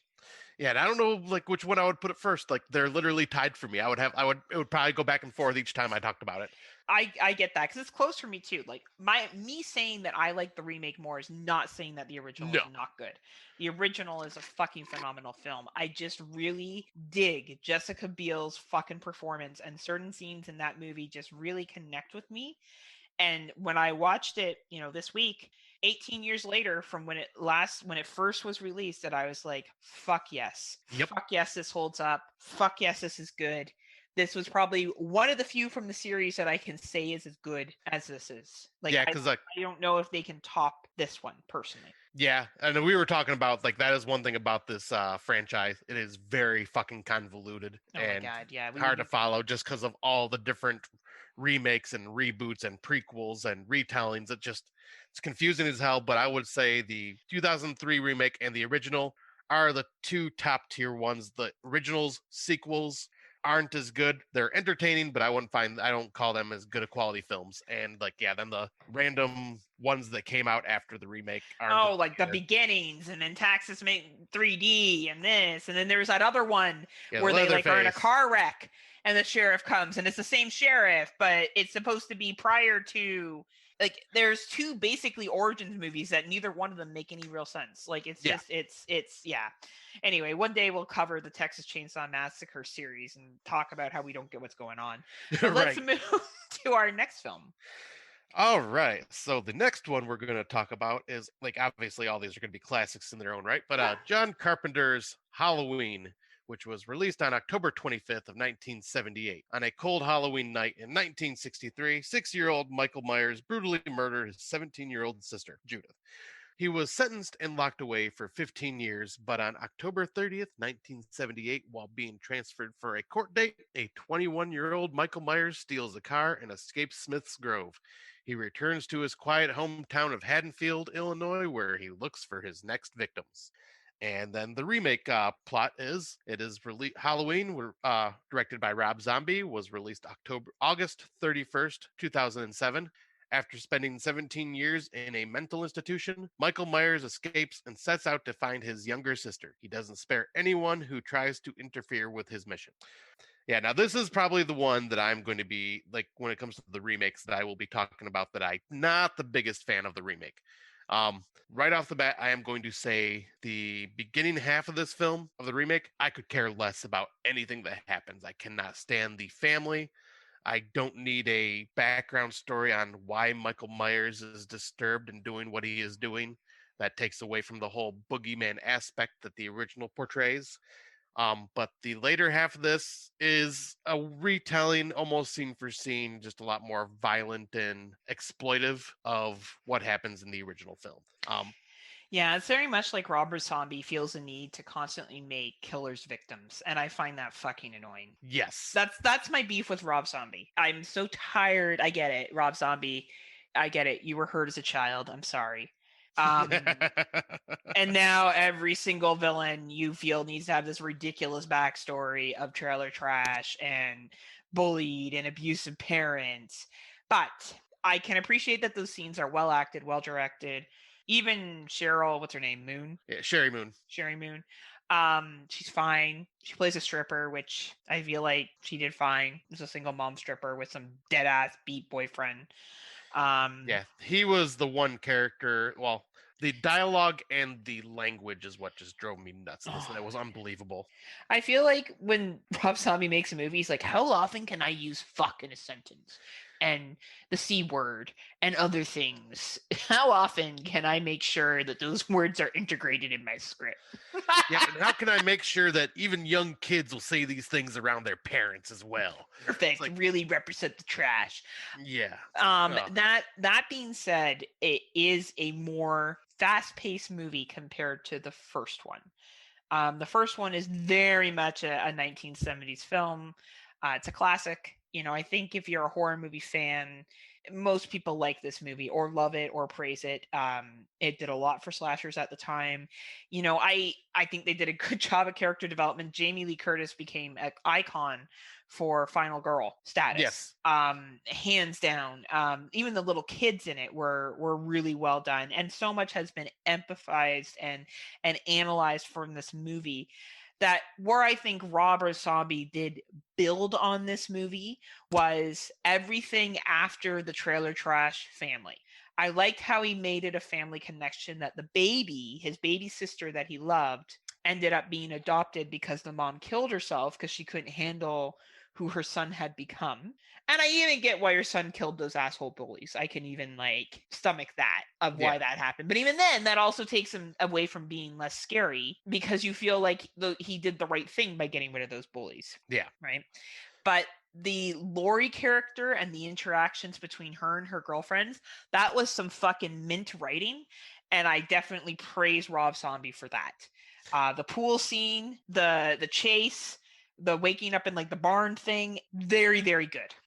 Yep. The one part I will just kind of disagree with you on is I did not want the introduction of the family aspect into this, because I feel that is, for me, in the Halloween franchise, one of the weakest links is the whole Laurie is Michael Myers' sister. See, I'm the opposite. I think that was a good storyline, and I wish they explored it more. I think it's stupid, personally, to not go with that storyline. I think it makes a hell of a lot more sense, and it's a lot more creepy. Yeah, see, and I found it more creepy just because it's like these are just no one related, and he just stalking for the hell of it. Yeah, but then it's no different than any other stalker. Right. I mean, but that's like, Yeah. I wish like if Rob Zombie was going to do it, I wish he would have tied that into the sequel instead of the first film. See, I disagree. I had my only problem with the remake of Halloween is the trailer trash. Is not even the trailer trash. It's making my antagonist a victim. Yeah. I hate how he does that. I fucking hate. Like, I felt the same way about the Devil Rejects. I didn't want to feel sorry for those people. They were pieces of shit. Make me hate them. Don't make me try to feel bad when they get shot. I want them to get shot. That's me personally. Yet again, other people feel differently. That's absolutely fine. So I didn't mind that was his sister. He loved her. It was kind of the only thing he did love besides his mom. His mom couldn't handle the guilt of what he had done, so she kills herself. And I think Laurie, honestly, the young lady that they got to play Laurie was just fucking phenomenal. Like she nailed it as well. She was great. Yeah, I was gonna say like Taylor Scout Compton, I think is her name, and yeah, she did a really good job. And this was Danielle Harris returning to the Halloween franchise as well, which is really cool. Yeah. And that one thing I will say that Rob Zombie does that I love is he brings in all these horror icons into his films. Yes. Like we had Brad Dourif as the sheriff, and Brad Dourif, I will have to say, like one of the most heart-wrenching scenes is when he comes across his daughter being like just completely brutally like messed up from Michael Myers, and his reaction was just so heart-wrenching. But yeah, and I also don't like that a lot of the remakes for these new like our 80s movie maniacs, a lot of these remakes seem to want to go the route of making them large and super intimidating. Like Michael Myers was scrawny, slender, ghost-like figure in the original, and in this one he's just a mammoth of a man that's monstrous. Like it doesn't bother me as much when it's like Jason Voorhees and Leatherface, but in this I was just like I just don't feel like he needs to be that huge and intimidating. But at the same time, like I do like Tyler Maine's performance. I'm on the opposite fence of you. I'm glad we didn't talk about this beforehand. I like that he is. Oh, like, really? I like that Rob Zombie took him and basically put him on roids, and like I don't know, he went to a really sick gym. I don't know where he was working out, maybe Gold's. I don't know, maybe he got some good protein supplements. But I did dig how fucking massive he was because he was more intimidating, and I bought into that. Now this is not by no stance. Like I think we should go on the record and say here, no Halloween movie can, for me, compare to the effect that the original had. So I don't want anyone here to think that by any stance I am arguing that Rob Zombie's Halloween is better than the original. No. And if you do think that, that's fine. Like you do you, whatever connects for a person. I respect the original too much. I think that the flow is there. I think the pacing is there. I think the character development is there. I think the kills are there for 1978. I think Donald Pleasant's performance as Crazy Dr. Loomis is just fucking out of this world. And, rest your soul, Donald Pleasant. You made the Halloween sequels bearable because you were in them.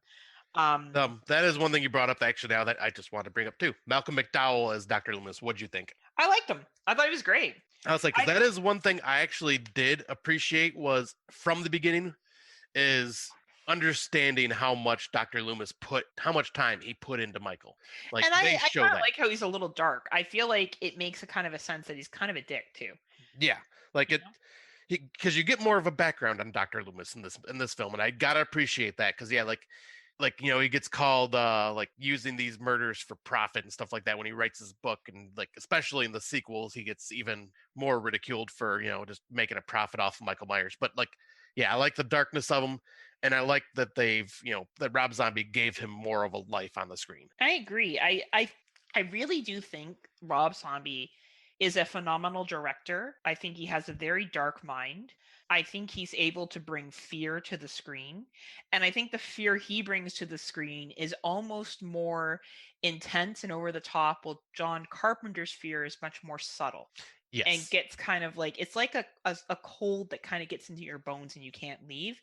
And like Rob Zombie's just like, you're going on the most fucking crazy roller coaster. Yeah, this is in your face. And you're holding on for the entire ride. And Sorry. Oh, I was gonna say because one thing that actually this kind of brings back to the whole Asian versus Western world remakes was John Carpenter reminds me like his Halloween reminds me of like the Japanese ghost story where Rob Zombie's is the westernized version because in the original John Carpenter just has Michael Myers just subtly in the background somewhere in like all these different scenes and like it's one of those where you look or you miss him, but he doesn't do anything. He's just standing there.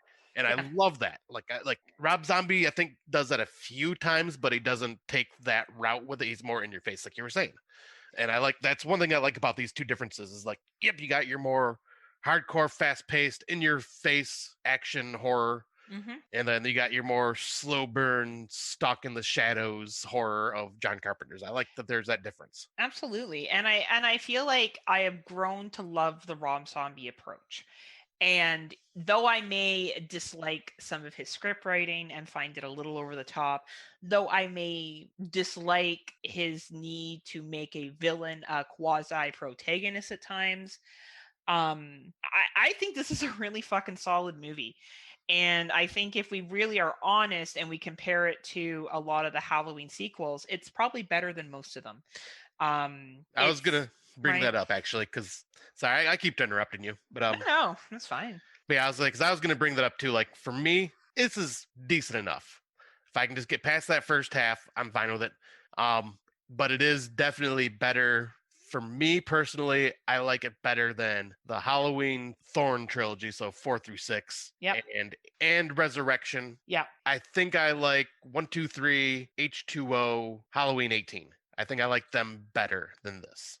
Okay, so I like this. Oh, so first Halloween original, 2018, and then this. Okay, I think this is the third best Halloween film. Wow, I do. I like how there's that difference between us on this one. Yeah, I'm not a huge Rob Zombie fan, right? By any stance of the imagination. But I think respect is given where it should be given. And I think that he took this and made a true readaptation while keeping some traditional things there. And I think he does do a good job of creating fear, but it's a different kind of fear. Yeah. And it's a fear that, as I said, it's like going on a fucking crazy ass roller coaster and you're just holding on for dear life. And I think 2018, the reason why I like it more than 2007 is because I think it's a better sequel to the first one. I like Halloween 2, don't get me wrong. That's probably my third or my fourth. Like the sequel's Halloween 2, where Jamie Lee Curtis is in the hospital. I think that's a great film. I really enjoy that one. But I just think 2018 did a really good job of tying it back into the first. And I think Jamie Lee Curtis's performance in it is what sold it for me.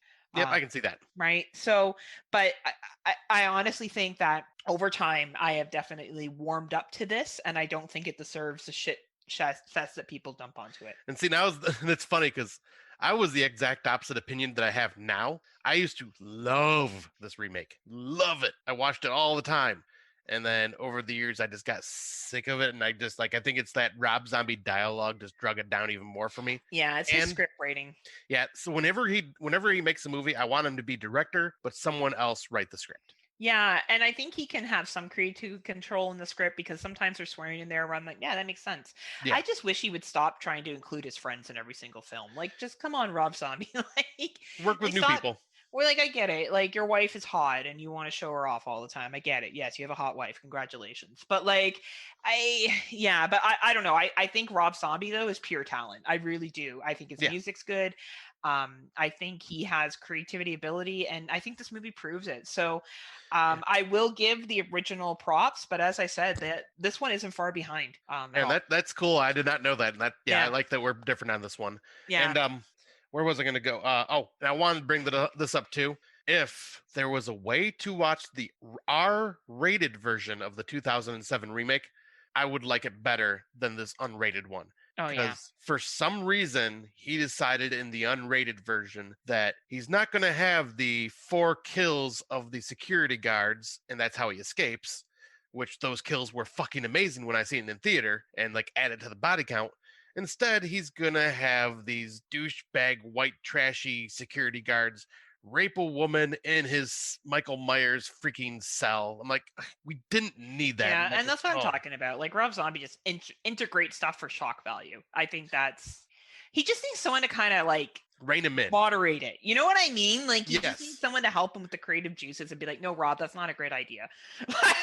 Right? Like, you need to pull back on this a little bit. Like, Rob, keep stop those trying to be murders in shocking. there. We get it, okay? We fucking get it. You're shocking. You're Rob Zombie. We got it. And Right. then, have them directed for sure. But our next one is also a very controversial issue, I'm sure. So let's get to that one. All right. So, this next one, we are talking Friday the 13th, which was released on May 9th, 1980, and is about a group of counselors that are brutally killed one by one at a summer camp held at Camp Crystal Lake when the entrepreneur Steve Christie reopens the site, which was shut for years. And the Friday the 13th remake, released February 13th, 2009, a group of collegian decide, that's a weird term, collegians. Yeah, I know, right? A group of college students decide to spend the weekend at Crystal Lake, which proves fatal for them. They come across the deadly and vengeful Jason Voorhees, who is waiting to kill them. And in this one, I will say I tried to go see this opening night at the theater because, as you all know, I am the Friday of the Friday Nightmares podcast. I am a Jason fanboy all the way through. Unfortunately, I think everyone and their mother had the same idea because this movie was sold out at every single showtime, everywhere that was every theater. I was so in shock and happy to see that. Yeah, 30 years later. Yeah, 30 years later, and it still had that pull. And I ended up going to see it on Valentine's Day by myself because my wife was working at the time. And I said, screw it. I'm going to go see this movie without her because I know she doesn't care. This is all me. I'm going to go see it. So I went, bought myself some Valentine's Day candies and went and sat inside the theater and watched it on Valentine's Day.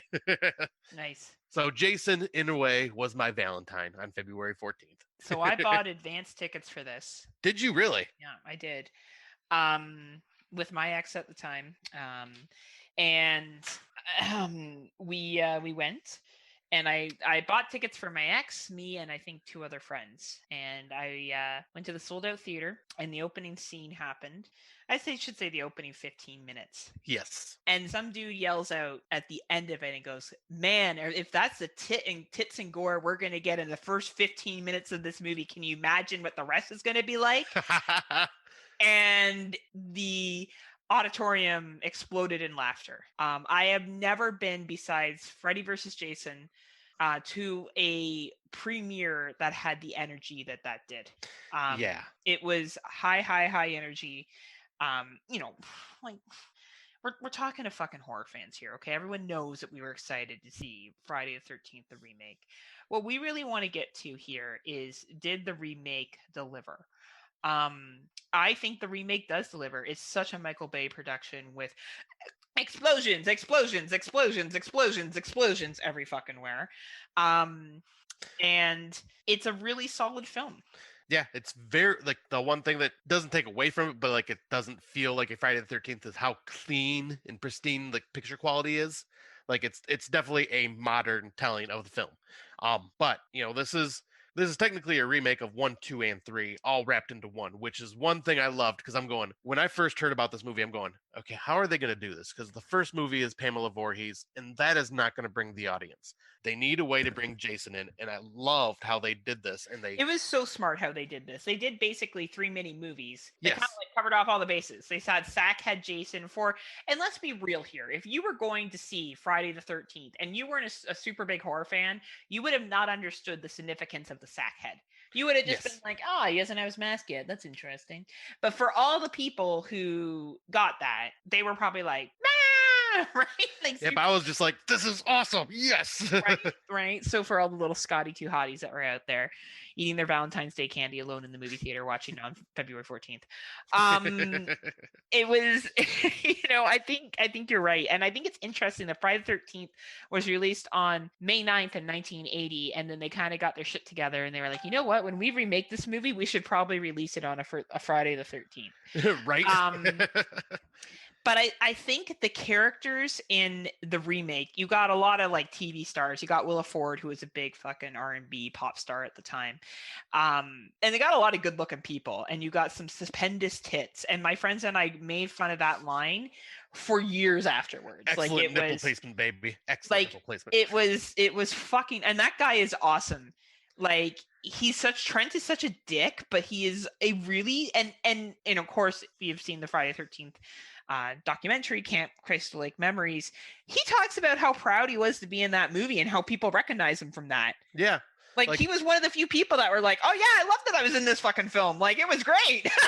Right. Like he was so thrilled and happy to be there. And yeah, you could see it like in his performance on the screen too, that he's just having fun being that asshole character. And like, and they even give that little, like, just kind of chuckle to him at the end when like when that girl's body hits the car and he shrieks like a woman, just like high pitched, like girly scream. And he just great. shrieks. He's gone. He reminded me of Christian Glover, not because like Yes. they're the same character, but just memorable. Yeah. Like you remember Trent. Like honestly, like what her fucking face is that was in it the most, that went to go find this dude's sister. Yeah, like I didn't give two shits about her. She was just like there. Yeah, like literally the only two most memorable characters from this film for me was Jared Padalecki looking for his sister. Yep. And then the guy that played Trent. Like they were the only two that I really like remember, like nailed it visually. Yeah. They nailed it, right? And they were just fucking likable people. Like you got behind them and they were the ones that kind of stuck with you. And you know, we watched the first one recently. And I know there's many people out there that know this movie off by heart. I do not. Not that I don't like it. I like it. I just don't know it to the level that other people do. And it really is more of a giallo. Who's the killer? Who is it? Right? Like, is that what giallo is? Am I using the phrase right there? Okay. And kind of like a whodunit. A whodunit, right? And it's a really, really kind of like fun little murder mystery. Kevin Bacon's great in it. It's fun. And for nudie, hashtag bacon boner. #time bacon boner. I just really think what happened with the remake is Michael Bay, who was one of the producers, was like, son of a bitch, let's put this fucking shit on roids. Like they jacked it up. And did you recognize that one of the dudes in the opening scenes was JD from Scrubs, who's banging the chick in the tent? I was gonna look into that more. Yeah, I never it's did JD from Scrubs. I wasn't sure if it was him or not. It was JD from Scrubs. Yeah. So I remember you brought it up, cool. but yeah, it was. Because I remember you brought it up, and I just didn't get a chance to look into it. But I'm like, is that really JD? Oh, I know. Why would you even fucking question, son? I mean, because it's you. No. You better watch who you're talking about. Running your mouth like you know me. You know where that song's from? Nelly. I recognize it, but I don't know. Am number one. No matter how you like it or sit down. Anyway, okay, we're not doing raps here, but yeah, like that opening scene where they go to Camp Crystal Lake and they're hiking in the 2009 remake. It's fucking mint. Yes, like it's intense. The sleeping bag kill, he's coming at her with his fucking machete, or when they're in the lodge and he's coming up through the fucking floor. Like, yeah, damn. like the one thing I will say, because like, you know, in the original 1, 2, and 3, they are at Camp Crystal Lake at the campgrounds. Like they're even at Peckinack Lodge in Part 2. Yep. But in the remake, they don't go that route of, hey, we're going to reopen the camp again and blah, blah, blah. And oh my God, another death. Let's reopen it again. Oh my God, more deaths. Why does this keep happening to us? Yeah. But no, they do kind of what is more modern, more modern and realistic, which is college students going up north to a cabin on a lake to party. Yeah. And that I feel is more fitting of the time. And like actually works really well. Like, you know, I would have loved to have seen more stuff happen on the campground, like some of the people run from the house and end up running to the campground on accident. Because I wish that there wasn't a lot of that tunnel action. Like I like that there was tunnels. Oh, that was such a fucking Michael Bay shit. Like, yeah, that tunnel was all like, I remember being in the movie theater and I turned to my ex and I went, Michael Bay explosions, loud noises. And he started laughing because every single Michael Bay film is like, loud noises and explosions randomly. Yeah, exactly. That's what Michael Bay likes to do. And like, that's fine. That's how he rolls. But I do like the idea of the tunnels because, you know, there's always that, well, how the hell does Jason always get in front of the victim when he's a slow, lumbering beast? And it's like, in this, it makes sense because he's running, he's fast, and he jumps, like, he has his ways. But I wish they wouldn't have spent so much time down there. I wish they would have spent more time with them running through the campground and like old cabins and stuff like that. I thought that would have been cool, like just seeing more abandoned old cabins as they're trying to hide from them. I thought that. I agree. And I think that this is a really good reflection of 2009. Yeah. I think I'm glad they waited till 2009, not the early 2000s, because I think it would have been really shitty. I think towards the end of 2009, or I should say the beginning of releasing this, it just had a different flavor to it. And this one did relatively well. And I think the feedback for this one was relatively high, if I recall. Most people liked it because it combined, because really, you're right, no one's going to go see, besides hardcore horror fans, a Pamela Voorhees remake. Yeah, because the mainstream audience only knows Jason Voorhees. Now, that's not to say that that wouldn't be a good movie. No. And hopefully they do that. But that's being done for people like you and I and people that listen to this podcast. That's not being done for, because, you know, I have so much Jason gear, and the reason why is because it's fucking low-hanging fruit and people can buy it and they know what it is. For fuck's sakes, I'm wearing Jason socks right now. Right. Like, Jason is just an icon. He's an icon, like Freddy, right? So there, or even I would argue Chucky from Child's Play. Yeah. They're just more familiar characters. So I want to kind of just flash forward to the ending scene in both. I love the stand down between Mrs. Voorhees and the final counselor. What's her name? I think it's Annie. Dave Z, don't kill us. It's but I think it's Alice. Right? And Dave Z's like off of the fucking Dave Z's screaming right now, like, why? We shall never speak again. And that's your favorite movie. You should know. No, part one is one of, like, probably sixth in the franchise for me if I put them in order. I like it, but Andrea it's not King. one of my favorite. Well, you should know. So the showdown between Alice and Miss Voorhees, I think, is legendary. Yes. I think it's a better showdown between Whitney and her brother's character. I can't remember her brother's name now, but I think it's a better showdown than that. Yeah, so do I. But I do, you know, she got flack if you watch the Camp Crystal Lake documentary, because she'll say, "Hey, Jason, say hi to mommy in hell." I actually don't mind that line. I remember when that came out in the theaters and I was like, probably the delivery could have been closer. Like, say hi to mommy in hell, I think would have been better than like a pause and then hell. But yeah, I'm not sure. Like, that's one of those lines where I think it's been overused a lot. Like, it never bothered me hearing it, but I can see why people complain, because that's always used. See you in hell in almost all horror films, like, especially in that era. It's say hi to mommy in hell. Yeah, but it's the whole different. It's different, but it is still the see you in hell in a way. I think it's different enough.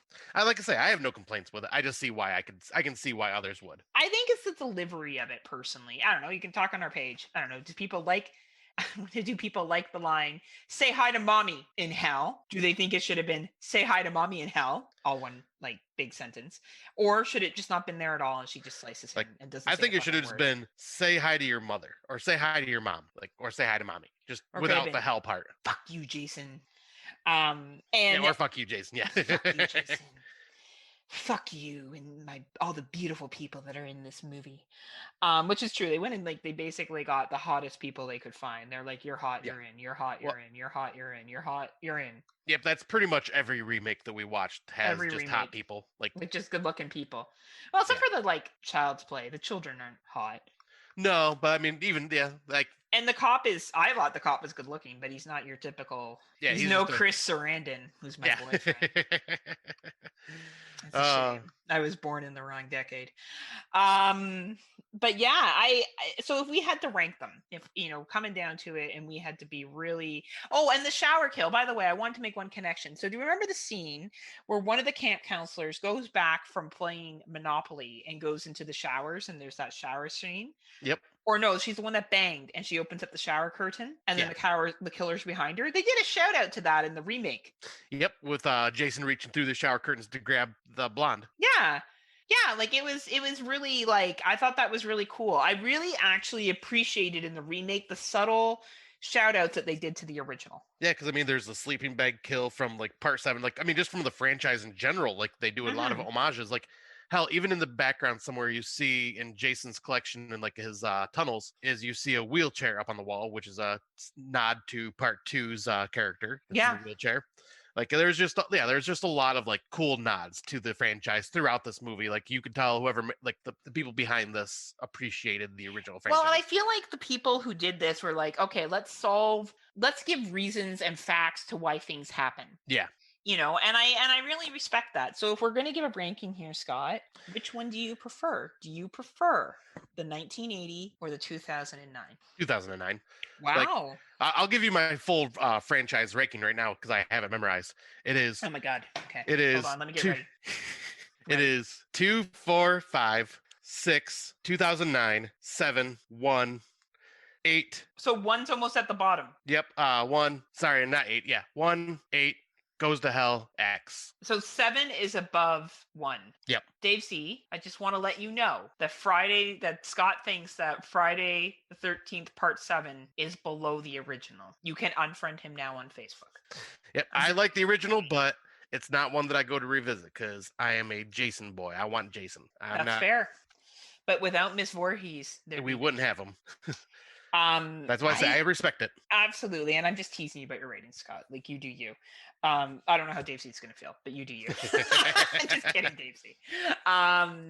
But this is hard for me because I feel like there's such different movies.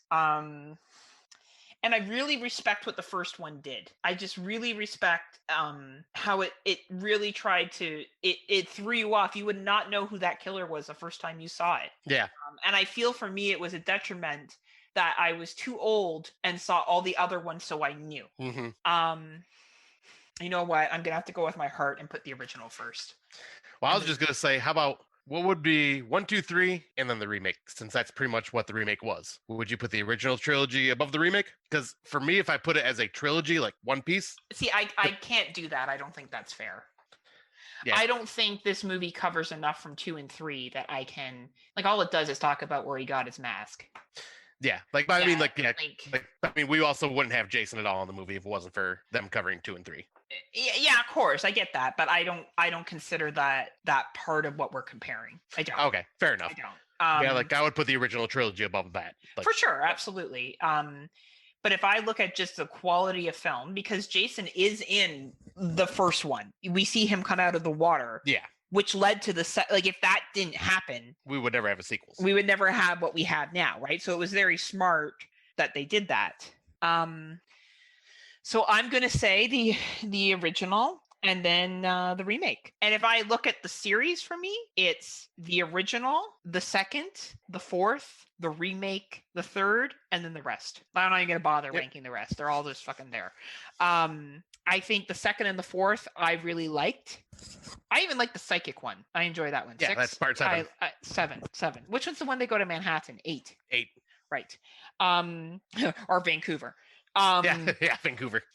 But I think the first one, I just can't shake how good that movie was for the time that it was made, the character development that's in it. But Friday the 13th, 2009 did a hell of a fucking good job. And it's a hell of a remake. And to me, it's a blueprint of what other remakes will be. All right. So the next film we will be talking about, or I guess next set of films we'll be talking about for this episode, is A Nightmare on Elm Street, which was originally released November 16th, 1984. A young girl realizes that she has to stay awake at any cost to avoid the clawed killer who is butchering her friends one by one in their dreams. And A Nightmare on Elm Street, the remake, was initially released April 27th, 2010. After Chris and her boyfriend Dean died to a mysterious dream, Nancy, their friend, who has been having similar dreams, realizes that the killer finds his victims when they fall asleep. I'm going to start off right now, like with my original thoughts on this when I first seen it in theaters, because I went and seen the 2010 remake, I believe, opening day. And while I enjoyed parts of it, I never went back and revisited it because I was just like, that was a fun one-time watch. But I had to say, like, my initial impressions was I loved Jackie Earle Haley's version of Freddy Krueger. But upon rewatching it for our show, I grew to love it even more. There's still a lot of issues that I have, like with Nancy is not a great final girl for this remake, where Nancy in the original, you could get behind her. She was a lot more of a person you could just kind of follow and root for. But this one, she was, how did you put it? Bland white bread or something like that? She was like bland white rice. Yeah, white rice, yes. And you were just like, It's There wasn't filling, but much it of a doesn't have any taste. personality. And maybe that was supposed to be because she was scarred from the sexual abuse that she would have experienced. Right. So maybe that was the purpose of the character, which I can get. But yeah, I think that's the only real. Yeah, this is not a horrible film. And I want to give a shout out to Kill the Class, Horror Coliseum, episode number 64, released first on 2019, March 4th. And they reviewed the night this movie, and they were one of the first horror podcasts that I heard that didn't hate it and actually did a real fair review of it. So I will be stealing a lot from what they said because I nice. agreed with what they said. And I listened to this episode almost 2 years ago, and it still rings very true today. Obviously, the movie hasn't changed, but I think that the longer we get away from the initial release of this, and if you really look at the film and go, okay, I'm going to take off my Robert Englund fan hat and pretend for 1 second that someone else could possibly be in the role, or the movie could possibly be different from the original, you may have a good time with this film. Yes, because I think the major issue is a lot of people cannot get past that it's not Robert Englund, which, that is the downside when it comes to remaking a horror film with a an antagonist that is very vocal and and not hidden behind a mask. So the face is especially because of how popular Freddy was throughout the 80s. And he is an icon, and that face will be recognizable for years to come. And it's hard to do when you're trying to remake this and kind of give the new Freddy a new look and a different voice. His voice wasn't the best choice. I don't know if that was Jackie Earle Haley's voice or if it was. It sounded really different from when he was in The Watchmen. Well, what it was is they use a kind of a voice synthesizer changer, because they even did that with Freddy. Because if you hear Freddy, or even did that with Robert Englund, because if you hear Robert Englund's character in the first movie, it's Robert Englund's voice, and the ones after that, it's still Robert Englund's voice, but it's enhanced and has a more deeper sounding voice to it. So I think that's kind of what they went with Jackie Earle Haley, because it is his voice, but it's just kind of enhanced a little bit. Makes sense. So when I first saw this film, I was definitely one of those people that was disappointed by it. I feel like the more films I have watched coming at it 11 years later, because this was released in 2010, I really appreciate the reimagining they did of this story. And I think that's what we need to understand with remakes, is remakes can take down different routes. They can actually be a true remake, which is basically like Texas Chainsaw Massacre. I would consider probably a remake from the 2003 one. That's the closest to the original film. They're driving in a van, they pick up a hitchhiker, they have some classic shots of the house similar to the first one. Yeah. There's some differences, but generally speaking, the plot follows the same paint by numbers of what's happening, right? There's some small differences, but it follows the same train. This does not. We open with a diner scene in the remake that is fucking haunting. I forgot how good that diner scene was. It's a good scene. Yeah, that's a really, really good scene. Because I forgot that the character died right then. I was thinking, oh yeah, he'll have his dream, and that's where you see Freddy, but he doesn't die yet till later in the movie. And I'm like, oh no shit, he's still dreaming. And I one thing that kind of also haunts, makes it kind of haunting, is that dream song, Dream. Yeah, it was a very good use of that song being put in. Now, if we look at the original Nightmare on Elm Street, an opening with Tina and her dream, that opening is, it's historical. Wes Craven took a concept at that time that, I'm sure there had been other movies about dreams and killers and images in your dreams, but this was something that was uncontrollable and that was based off of, experiences if he had seen a homeless person and reading articles about kids actually dying in their sleep. It was monumental in horror history. Yeah. Nothing can ever take away from the impact that opening scene had with Tina, or when Tina dies on the ceiling of her bedroom, especially for 1984. The blood that's shown, the fact that it's just after having sex, her boyfriend watching in the corner, it was terrifying. The most iconic horror kills. Wes Craven, this is what cemented Wes Craven as a horror movie director, and pretty much what created New Line, because New Line Cinemas really didn't do much, and this is, I think they even call it, this is the house that Freddy built.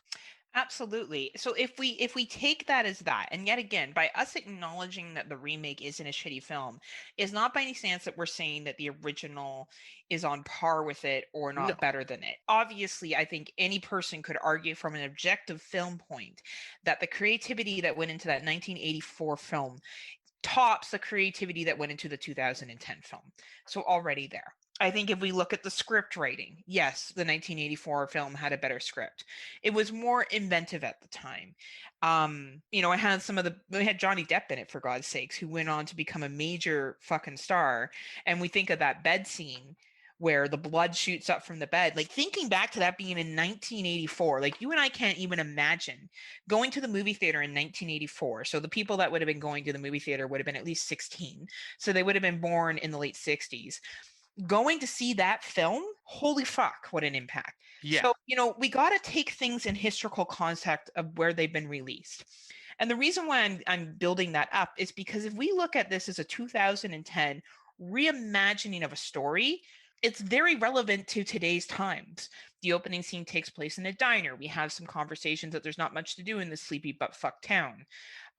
There's a little bit of flirtation that goes on with some of the kids that are in it, but it's not that cheesy 1980s style of flirtation. It's a little bit different. We have the funeral scene. We have some creepy interventions of Freddy throughout the movie. And then we have some really fucking dark lines. Like when he's outside with Tina's dog. I believe still we keep Tina's name in the remake. No, they never. They It's changed Kristen. it. Yeah, it's Kristen, I think. Kristen. So when he's outside with Kristen, who's kind of the new Tina, and he's petting the dog and he fucking kills it. He says, "What? I was just petting it." And Jerry pointed this out on that episode 64 that I referred to, and it's a fucking creepy line. Like how that's delivered, and she's outside in the mist. That's creepy. Yeah, well, that's the one thing I want to say too. Like, this brings back the Jackie Earle Haley is kind of channeling the Robert Englund of Nightmare on Elm Street's 1 through 3, where he's dark and creepy, and his sense of humor is very fucking morbid. Super morbid. He's not a comic book, or comic relief like he becomes in the later parts of the series. He's more back the original, where Freddy is scary and terrifying. Absolutely. And the way he says things to these kids before he's going to kill them is, I can understand how his voice over top, if you're used to Freddy's voice, because we've been ingrained with Robert Englund's voice. But just as an FYI to everyone listening, Robert Englund's not going to live forever. So just so we're all clear, one day he will leave this planet and he will not be able to reprise his role anymore. And as we've seen, if companies need to keep the rights to movies, you need to keep making movies. So we may one day have another remake of the Nightmare on Elm Street series, and it may be an adaptation of the story, and that is okay.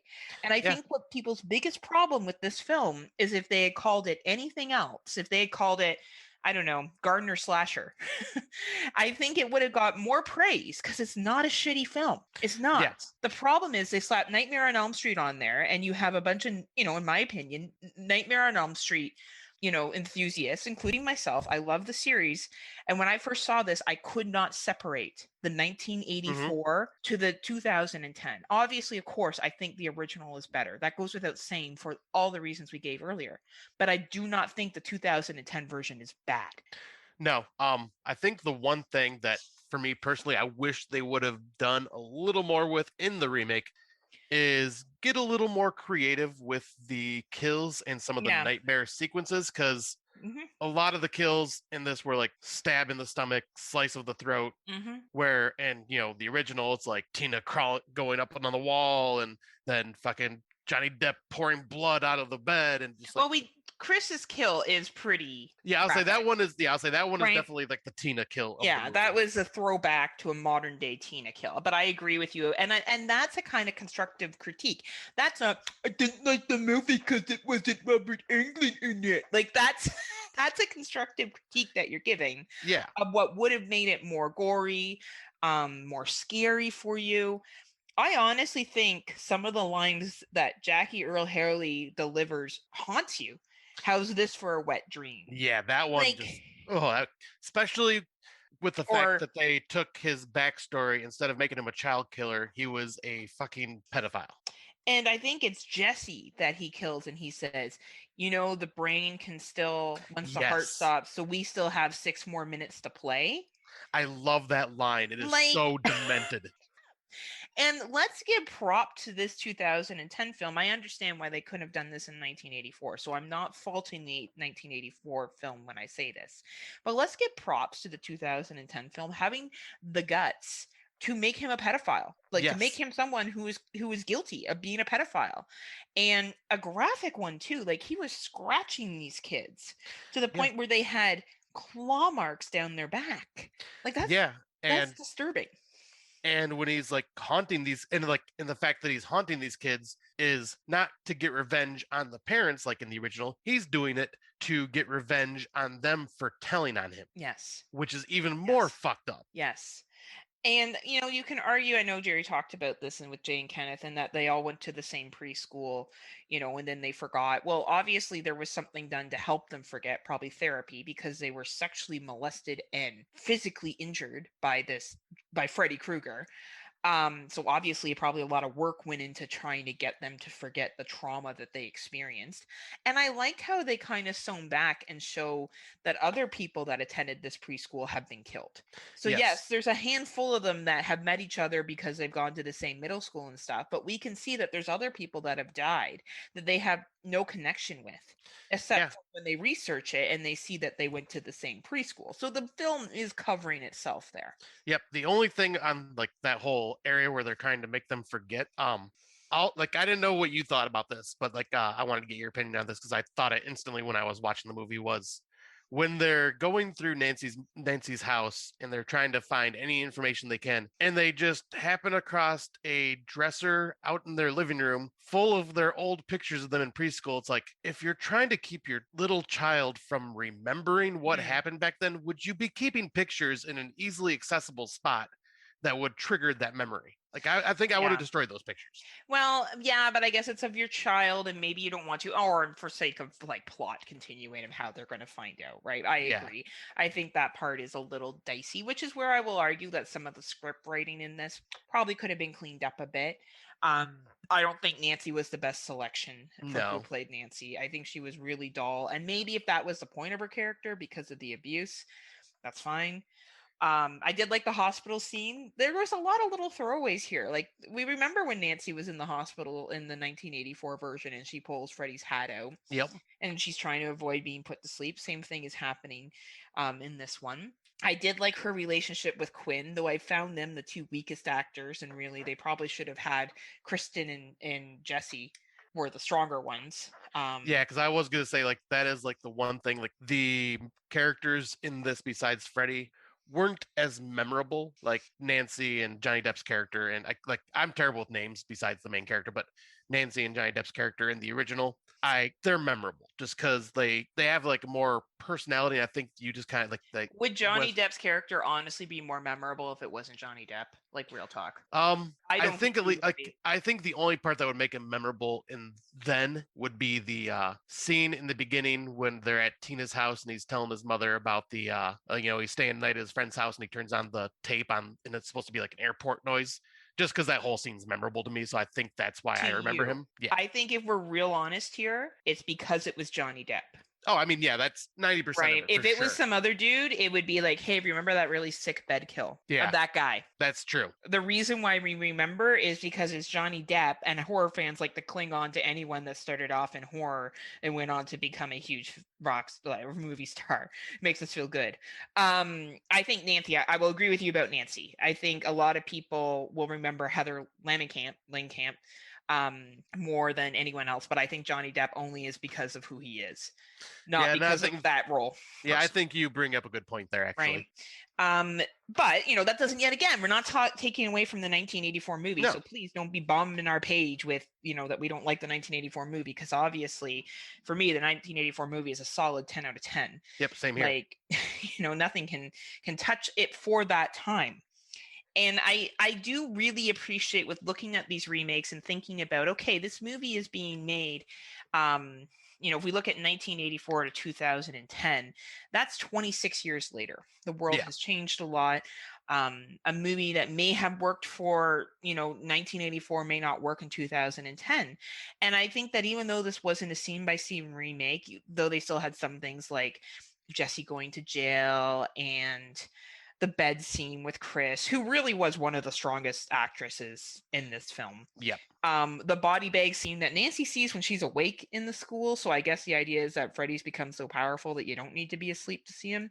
That's the one thing I didn't really get about the film. Like, she's clearly awake in the halls and then sees Chris in the body bag, throwback to the 1984. And this is where I'm talking about with the script issues. Like, that to me is a script issue because it doesn't make sense. Yeah. It's almost like dream child logic, only there's no pregnancy, unless that's what they were making fun of. You remember that Kill the Cast you were on, talking about a fetus dreaming. Yeah, back that in was the day. that movie. Oh boy. Right. So I don't know if they were making fun of that. I don't think they were. I think it was just, clumsy writing on that part. Yeah, I think so too. Jackie Earle Haley's makeup, it was all right.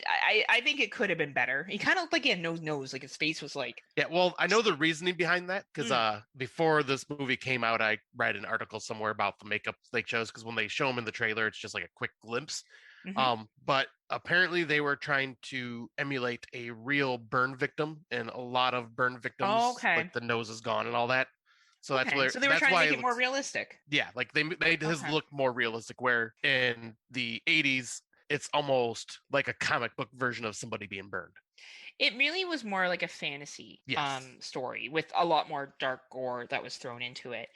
Now, if we look at, the final ending of both films, so let's talk about the realistic quickly of both endings of both films. So in the original, we all know Nancy sets up a whole bunch of fucking booby traps and, like, Home Alone's the shit out of the house and you know, manages to confront Freddy. I always love the scene where they're running around in the basement. I always find that scene really funny because it's like they're playing peekaboo.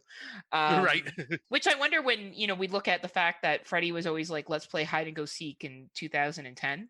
Oh, yeah. I wonder if that was a little tie-in. There's a lot of things when you watch them back to back, you kind of go, yeah. Like, maybe that was a time. Maybe it wasn't. Maybe that's just me, making connections that weren't there. That could be possible as well. And then obviously in the remake, we have, Quinn and Nancy go to the boiler room factory where he was killed, in the room where I guess he was staying, where he kept all the kids' pictures, what didn't really make sense because he molested them at the school. It's not like he took them to the boiler room. I guess maybe he took their pictures there. Like, yeah, I was gonna say because I'm wondering, like, because at first I was wondering, like, if like he took the pictures at the school in the maintenance room because I'm thinking but then like I start questioning because they talk about he takes me to his cave and that cave is in the boiler room, so it makes me wonder, like, okay, did he take him back to the boiler room or did it go happen at the school? Yeah, but when they go to the conflict, is that at the school, the final conflict? I thought it was like at some random factory where the parents burned. Yeah, see, I'm trying to remember. I thought it was the factory. Like, that's the part where I was confused. Yeah, like so the caves in shitty the script factory. writing. Yeah. That's the problem with this film, right? So, like, as you can see, Scott and I are giving critiques of this film where critiques are needed, but it's not because Robert Englund wasn't in it or I'm sorry. Right, yeah, I have no issues with Freddy Krueger in this movie. Right? Like, that's not the problem. The problem is it's so inconsistent with, logic of where they're going. But anyway. Yep. Oh, and I do want to bring up one thing about that Jackie Earle Haley brought to his performance to make Freddy more his own. And it's just something very subtle. But it's when he is stalking his victims in the dream, and it's always like that shot where you just see his claw, and he just rubs the claws together, and you hear that like that. I don't know why, but that always unnerves me. I just like it's like that's like his signature. Like, I'm anticipating this kill, like, and his fingers are just getting ready to kill. Well, he was becoming excited too, right? Yeah, so I just love that little addition there. Absolutely. I think that's a really good point. Yeah, we're bringing up some really good values and some good constructive feedback of what was truly wrong with this film. And a lot of it just had to do with poor writing and putting script ideas together and not kind of following through with, and a little bit of the casting choice and the casting choices. Yeah. And some characters were just really weak, which really is what hurt a lot of this film. But if we look at the final scene, so Quinn and Nancy are there and Nancy falls asleep and Quinn's supposed to stay awake. We all know Quinn falls asleep, and so Freddy just slashes him across the chest, and then he hears Nancy and he's like, I'm gonna go take down your girlfriend. Yeah. leaves Quinn, who eventually wakes up. Which I guess you would work up from those injuries. I don't quite get that part, but I guess that's what happened. What do we think of Nancy and Freddy's conflict in the remake compared to Nancy and Freddy's final conflict in the original? Honestly, compared to the original, it's a bit lackluster because I think the whole while being a little bit just over the top with the booby trap setup, Nancy and that was just more prepared because she was like, all right, I'm determined to do this. I'm determined to take him out. I'm determined to bring him into the real world where he can get arrested. Yeah. And I just kind of think I like that because it has the cat and mouse chase mixed with just clever, the final girl being very clever on how to take out Fred. Where in this, the ending's already kind of fading from me. It just felt like a real quick showdown as soon as he got out of the dream. It didn't last long. Yeah, I think that's fair. I think he said some pretty creepy lines to her. Yes. Like how she's wearing that dress and he's like, "This was always my favorite dress." You were always my favorite. You were like, he's a very creepy pedophile, fucking playing that shit up pretty good. Locking her in her room, in her bed. She can't get out of her bed. She's constantly being forced down. I think there's some good dialogue between him and her. Honestly, I think these are both, for me, I enjoyed both separately. I think if I had to give credit to which one was probably more creative, I may be slated to go towards 1984, but I wonder if that's because it came first. If I had honestly watched these two at the same time and I knew nothing about the original Nightmare on Elm Street, I don't know if I really would have had a problem with that. Yeah, I was like, because the ending isn't awful. It just felt like it went by too fast. Because a lot of the cool stuff was when they were in the dream, before she brought him out.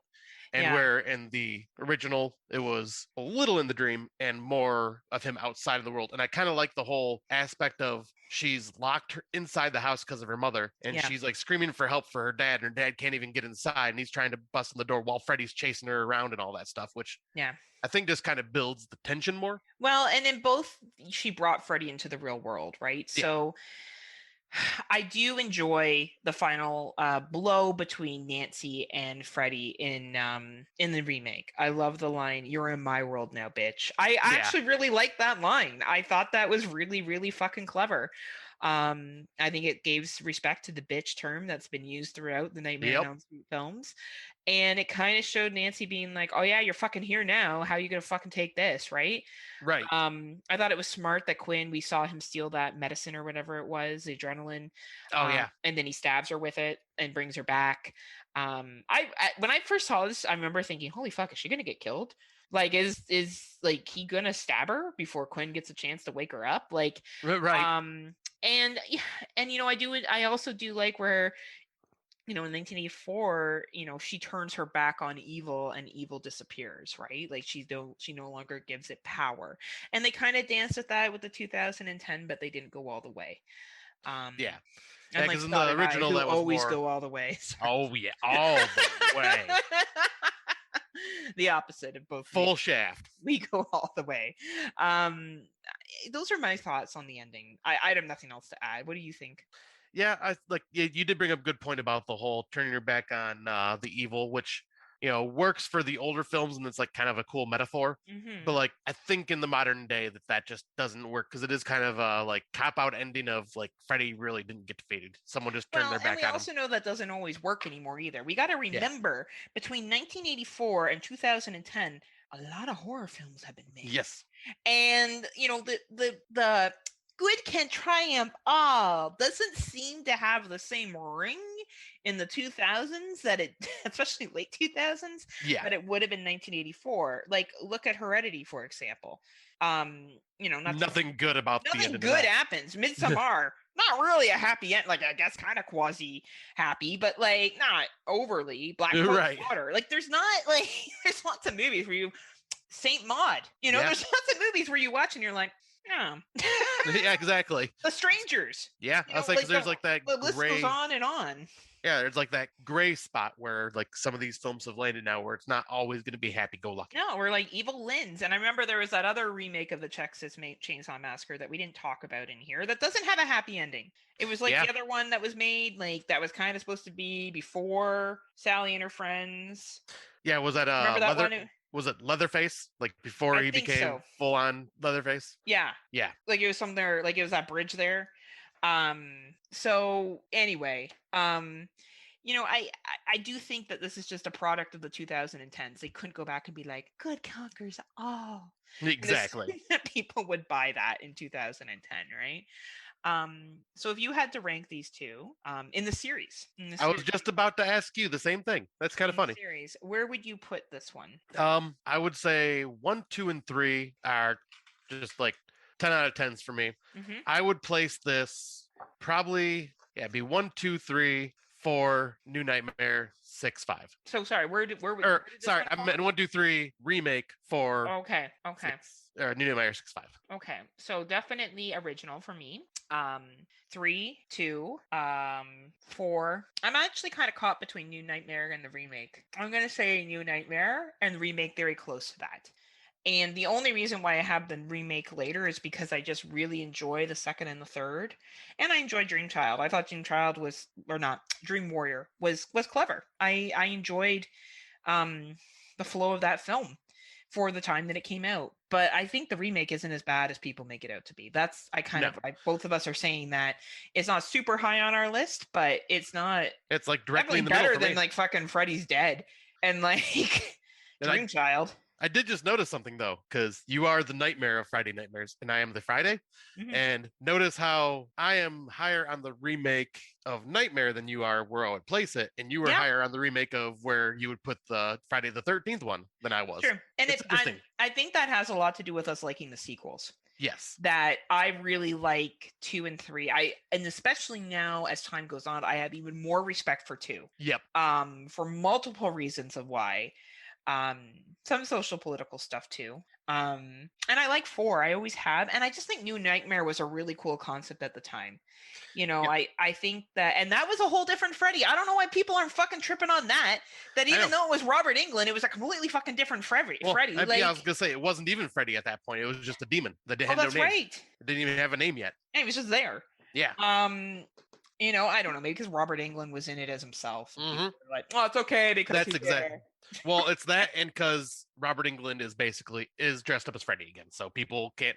If it was someone else playing the demon that's pretending to be Freddy, people would add a fit. Oh, probably, right. And I just think we need to understand that it is okay for things to be remade, and to look at a film and go, okay, am I hating this because it's a remake?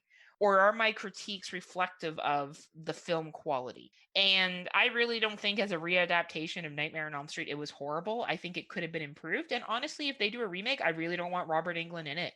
I think he's 72 years old. And I think the man is a legend. I watch a lot of stuff that he's in, not just this. Like, I've seen him in other films too. I'm a big fan of him. But you know what? Like, it comes down to also what's in the best interest for him at 72 years old. Like, I think people need to also think about that as well. And eventually he won't be here. And if we want, you know, this legend to move on, or other generations to maybe enjoy this film, perhaps a remake is where it's at. Yeah. Even if it's not for you, it may be for other people. Right. And one thing I will say that this got brought up, I think, in one of our podcast chats. I think it might have been the Fresh Cuts chat a while ago, but there was rumors of like a prequel to like how Freddy became Freddy type deal. So like a story of him leading up to it. Yeah, and people were like, "Yeah, but Robert Englund's way too old, so they have to find somebody else." And someone brought up the fact, not if it was animated. If it was animated, he could play the voice. I'm like, see, now that's where if they did an animated movie with Nightmare on Elm Street, that's where you bring Robert Englund back because he doesn't have to do a lot of work. He can just do voice acting. Yeah. But if it's a live action movie again, no, we can't he's too high up there in age, and there's a lot of a lot of people things could be done with stunts, but I have to say I watched the episode of the Goldbergs where Robert Englund reprised his role as Freddy Krueger, and a lot of people were so excited about it, and I watched it and went, even in the makeup I was just going, wow, he looks old. Even in the makeup I could tell he looked old, and and he was literally, he didn't have to do anything. He just stood there, talked to Adam Goldberg's mother, and then that was the end of it. It was like a 2-minute clip. But it's like, yeah, just because he did that doesn't mean that he can come back and do a full movie again. And here's the great thing. You can watch him in his glory in all of the Nightmare on Elm Street films. Yeah. in Freddy vs. Jason. And you can watch Freddy Nightmare series if you really want to on YouTube. Yep, and that's the thing right there too. Bringing up Freddy versus Jason, like there you go. If you want to see a more modern version of Freddy, like with Robert Englund, there you have it. It came Yep. out in early 2000s. Right. So I think that anyway, that's our take. Like that was a little soapboxy, but I have no regrets. No. And I want to thank Kill the Cast for episode 64 that they did at Horror Coliseum. For I think being one of the first podcasts at that time, and I know Exploding Heads, I want to acknowledge them as well because they've had positives to things to say about both remakes, both the Friday the 13th and Nightmare on Elm Street, for actually speaking out and giving it fair reviews and not just saying that they hate it because of, in my opinion, superficial reasons of 1 star not being in it. Like actually analyzing the film, giving it its props where it deserves props, and giving it its criticisms where it deserves criticisms. And I think that has to say a lot about somebody when they can review a film like that. So props to both of those podcasts, and that kind of led to our discussion here. Motivated me anyway. Yeah, same here, because I've listened to like a lot of podcasts that completely trashed the remake for the reasons that we were talking, and not just critical, but like just like, oh, it's not Freddy, blah blah blah. But I've also listened to a lot of podcasts that broke it down as a movie and not a remake, and looked at it in a different aspect, and that's what I appreciate. Absolutely, right? So let's get on to our next one, which is a very, very clear adaptation of change. Yeah, this one, oh boy, I'm gonna have some fun things to talk about this one. So the next movie we're talking about is Child's Play, which was released on November 9th, 1988. The synopsis is Karen buys her son Andy a sought-after doll for his birthday, and Andy names it Chucky. Things take a turn for the worse when Andy discovers that Chucky is possessed by the spirit of a serial killer. Then the remake of Child's Play was released June 20th, 2019. Karen buys a high-tech doll called Chucky for her son, Andy, on his birthday. However, horrific events follow as the doll reveals its ominous tendencies. All right, so right off the bat, once again, this is like my first impressions type thing. When I think it was MGM or Orion, I forget who was going to do in the remake, announced they were doing a Child's Play remake, I'm going, okay, see what they come up with. Then this is back when you hated remakes. You're a new man now, Scott. Well, no, this was only last year, or 2 years ago now, and I didn't even hate remakes then. I was just kind of like, okay. I was always just like, okay, let's just see what they come up with. Okay, coolio. Then they revealed the doll, and I'm going, oh, that looks really cheap looking, and I'm not okay. I'll watch it, but I'm not having high hopes with the looks of this doll. And then after that, things changed when they announced that the person that would be doing the voice is Mark Hamill. And I'm going, okay, now you got my attention, because Mark Hamill is an incredible voice actor. Oh, man, he's great as a voice actor. And I was like, okay, this is all right. Let's see what you got, movie. And when I watched it, I was completely taken aback because I went in expecting, okay, they're just gonna, I don't know what they're gonna do with this, but it's like I liked the idea, but I watched it and I was just like, holy shit, this is a really cool adaptation of this movie. Like this is one of those where they took a film from the 80s and completely modernized it. Oh yeah, they totally made it for a modern day audience. Now let's look at the time lapse here. We're looking at 30 years. Holy crap, yeah, we are. Right? So, 30 years is a very, very long time. And a lot of things have changed, and I'm glad they modernized it. And I was surprised. So I went into this, I was going to say dry, but that sounds really... You don't want to go in dry. It's not comfortable. Right? I went in blind.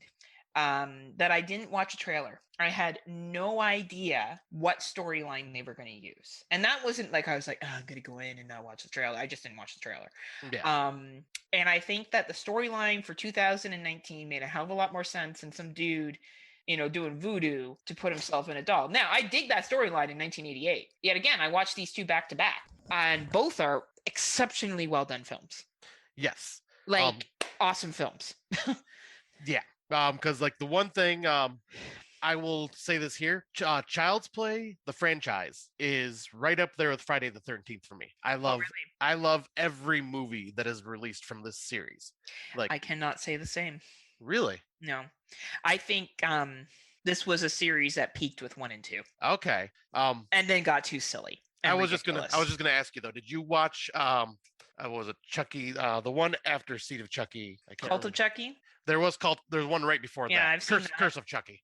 Curse of Chucky, I thought. I've seen that one, no. Yeah, that one goes back to 1 and 2 style roots. I'll try it. And I don't get me wrong, like I'm not Yeah. shitting on the series. No, It's I just not as high for me as it is for you.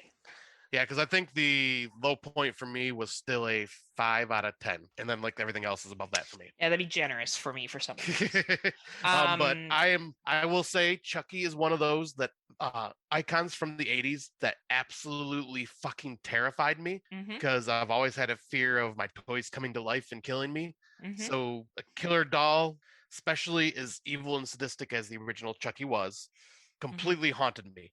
However, I got to take it with the remake, and I am with you 100%. Like this remake or readaptation makes more sense storyline wise. Like, a serial killer that puts his spirit into a doll with voodoo. Okay, that is totally well. 80s. And here's the thing: the storyline for 2019 wouldn't have made sense.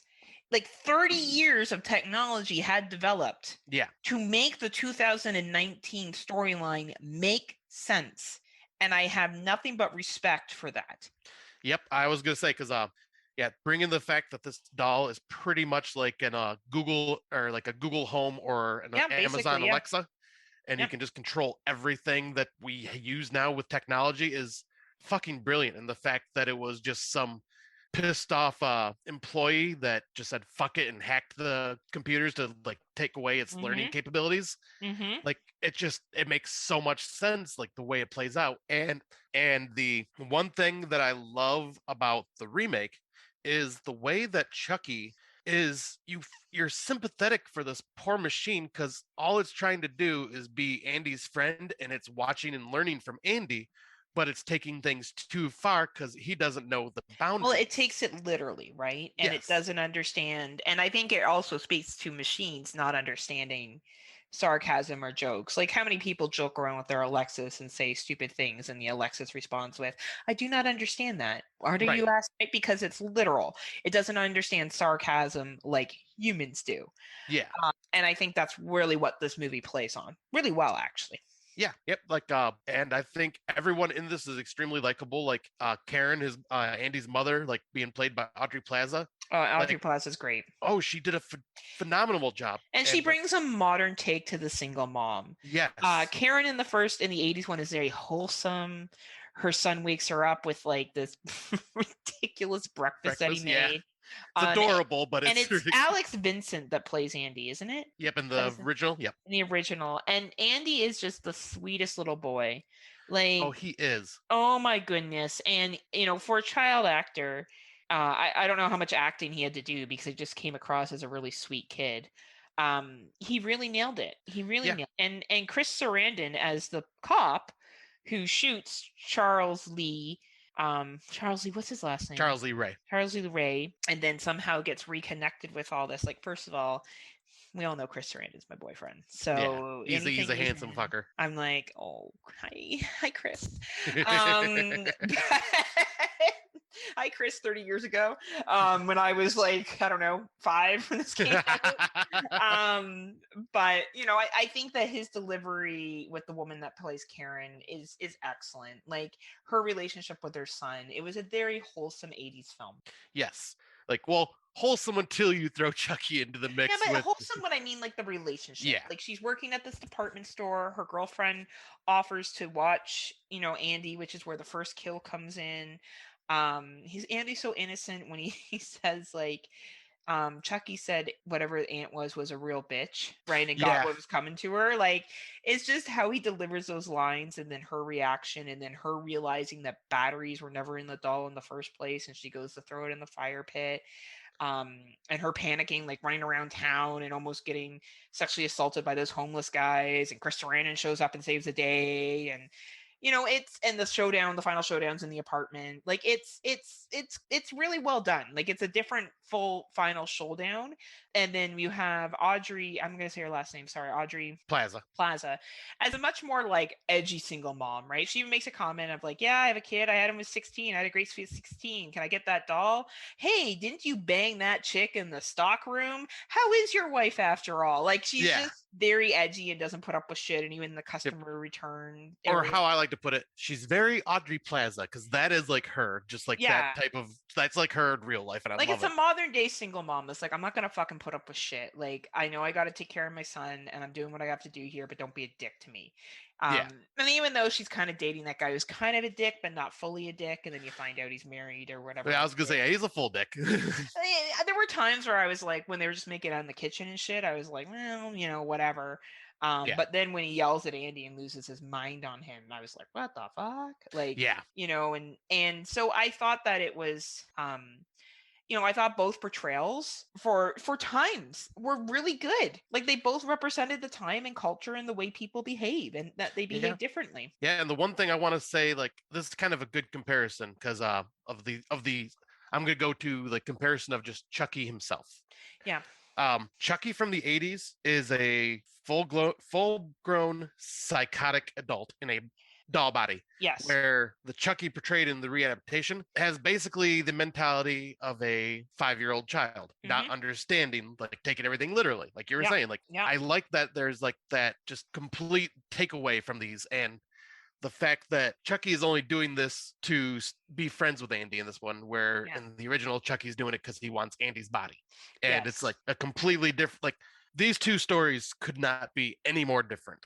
Like, it's crazy. Like, and I love that it's all technology based, especially when you get to that final showdown, like at the final act with them revealing the new dolls coming out, and then Chucky just hijacks all of them and just turns them against everybody. It is such a bloodbath scene, like, of carnage. Yeah, and it goes dark. Like, it goes dark to where it needs to go to. And I think that's something that I really appreciated about this film, is that it didn't, it kind of gave impression like it was a kid-friendly horror film. I think speaking of the lovely YouTube channel show that happened on the Legion Podcast Network today, that if people would like to go, they can subscribe to Legion Podcasts and watch that show. But it's a great gateway horror film. It's dark, it is bloody, you know, people do die.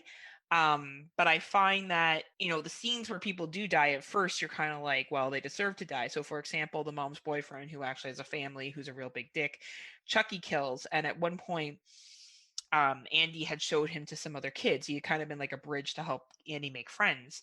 And the one of the children was trying to get him to stab something and say, "This is for Tupac."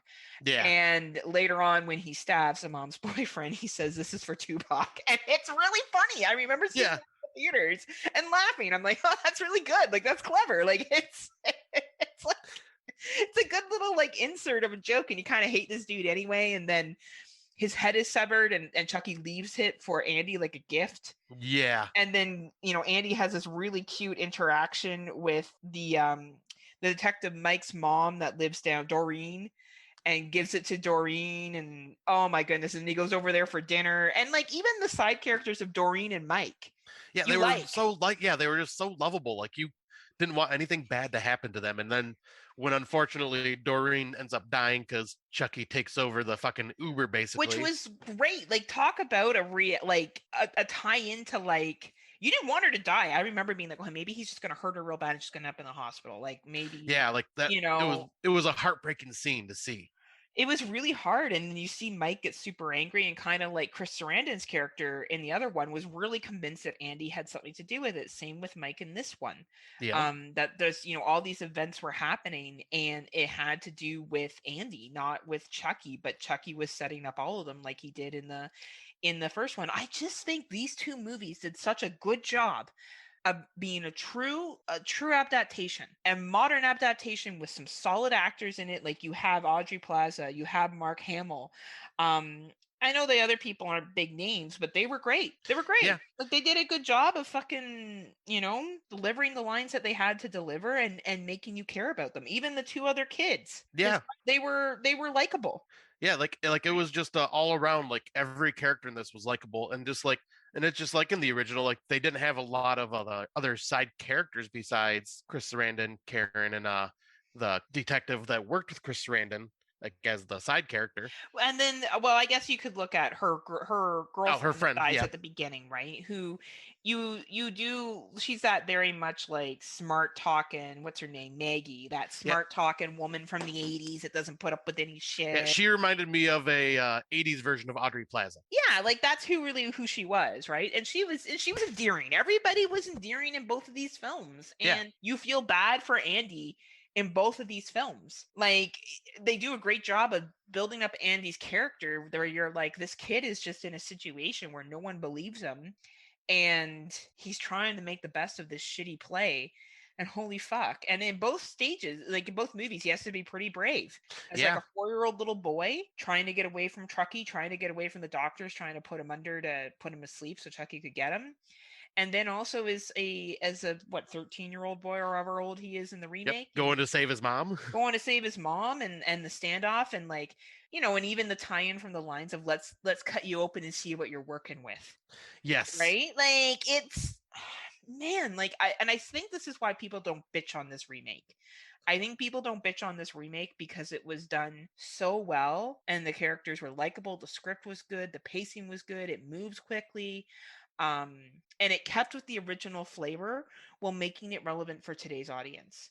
Yep, because I think pretty much what stopped the bitching, because people were like not happy about this remake when it first got announced, because just like Freddy Krueger or Robert Englund being Freddy Krueger, like you instantly attach him to Freddy, where with Chucky you instantly attach Brad Dourif, like that is who is Chucky, because Brad Dourif's voice is so unique, and like, I mean, obviously he's doing a voiceover of a doll. Mm-hmm. But people are just like, there's no one that can match Brad Dourif with like the ferocity of Chucky.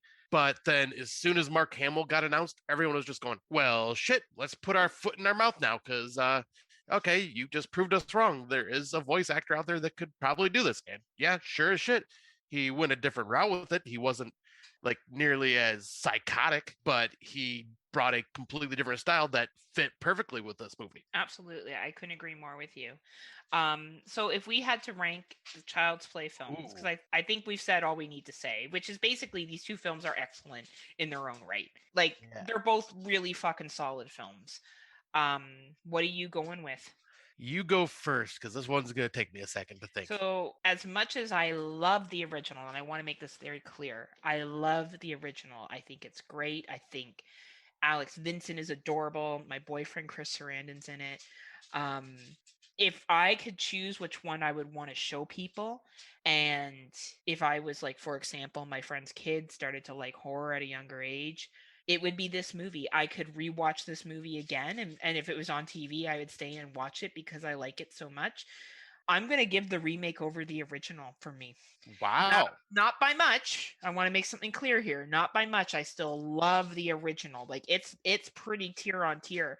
But if I talk about what I would rather watch again, it's the remake. I just think the remake is so modern and so smart with how they played with the technology. And I think the characters are just so affable.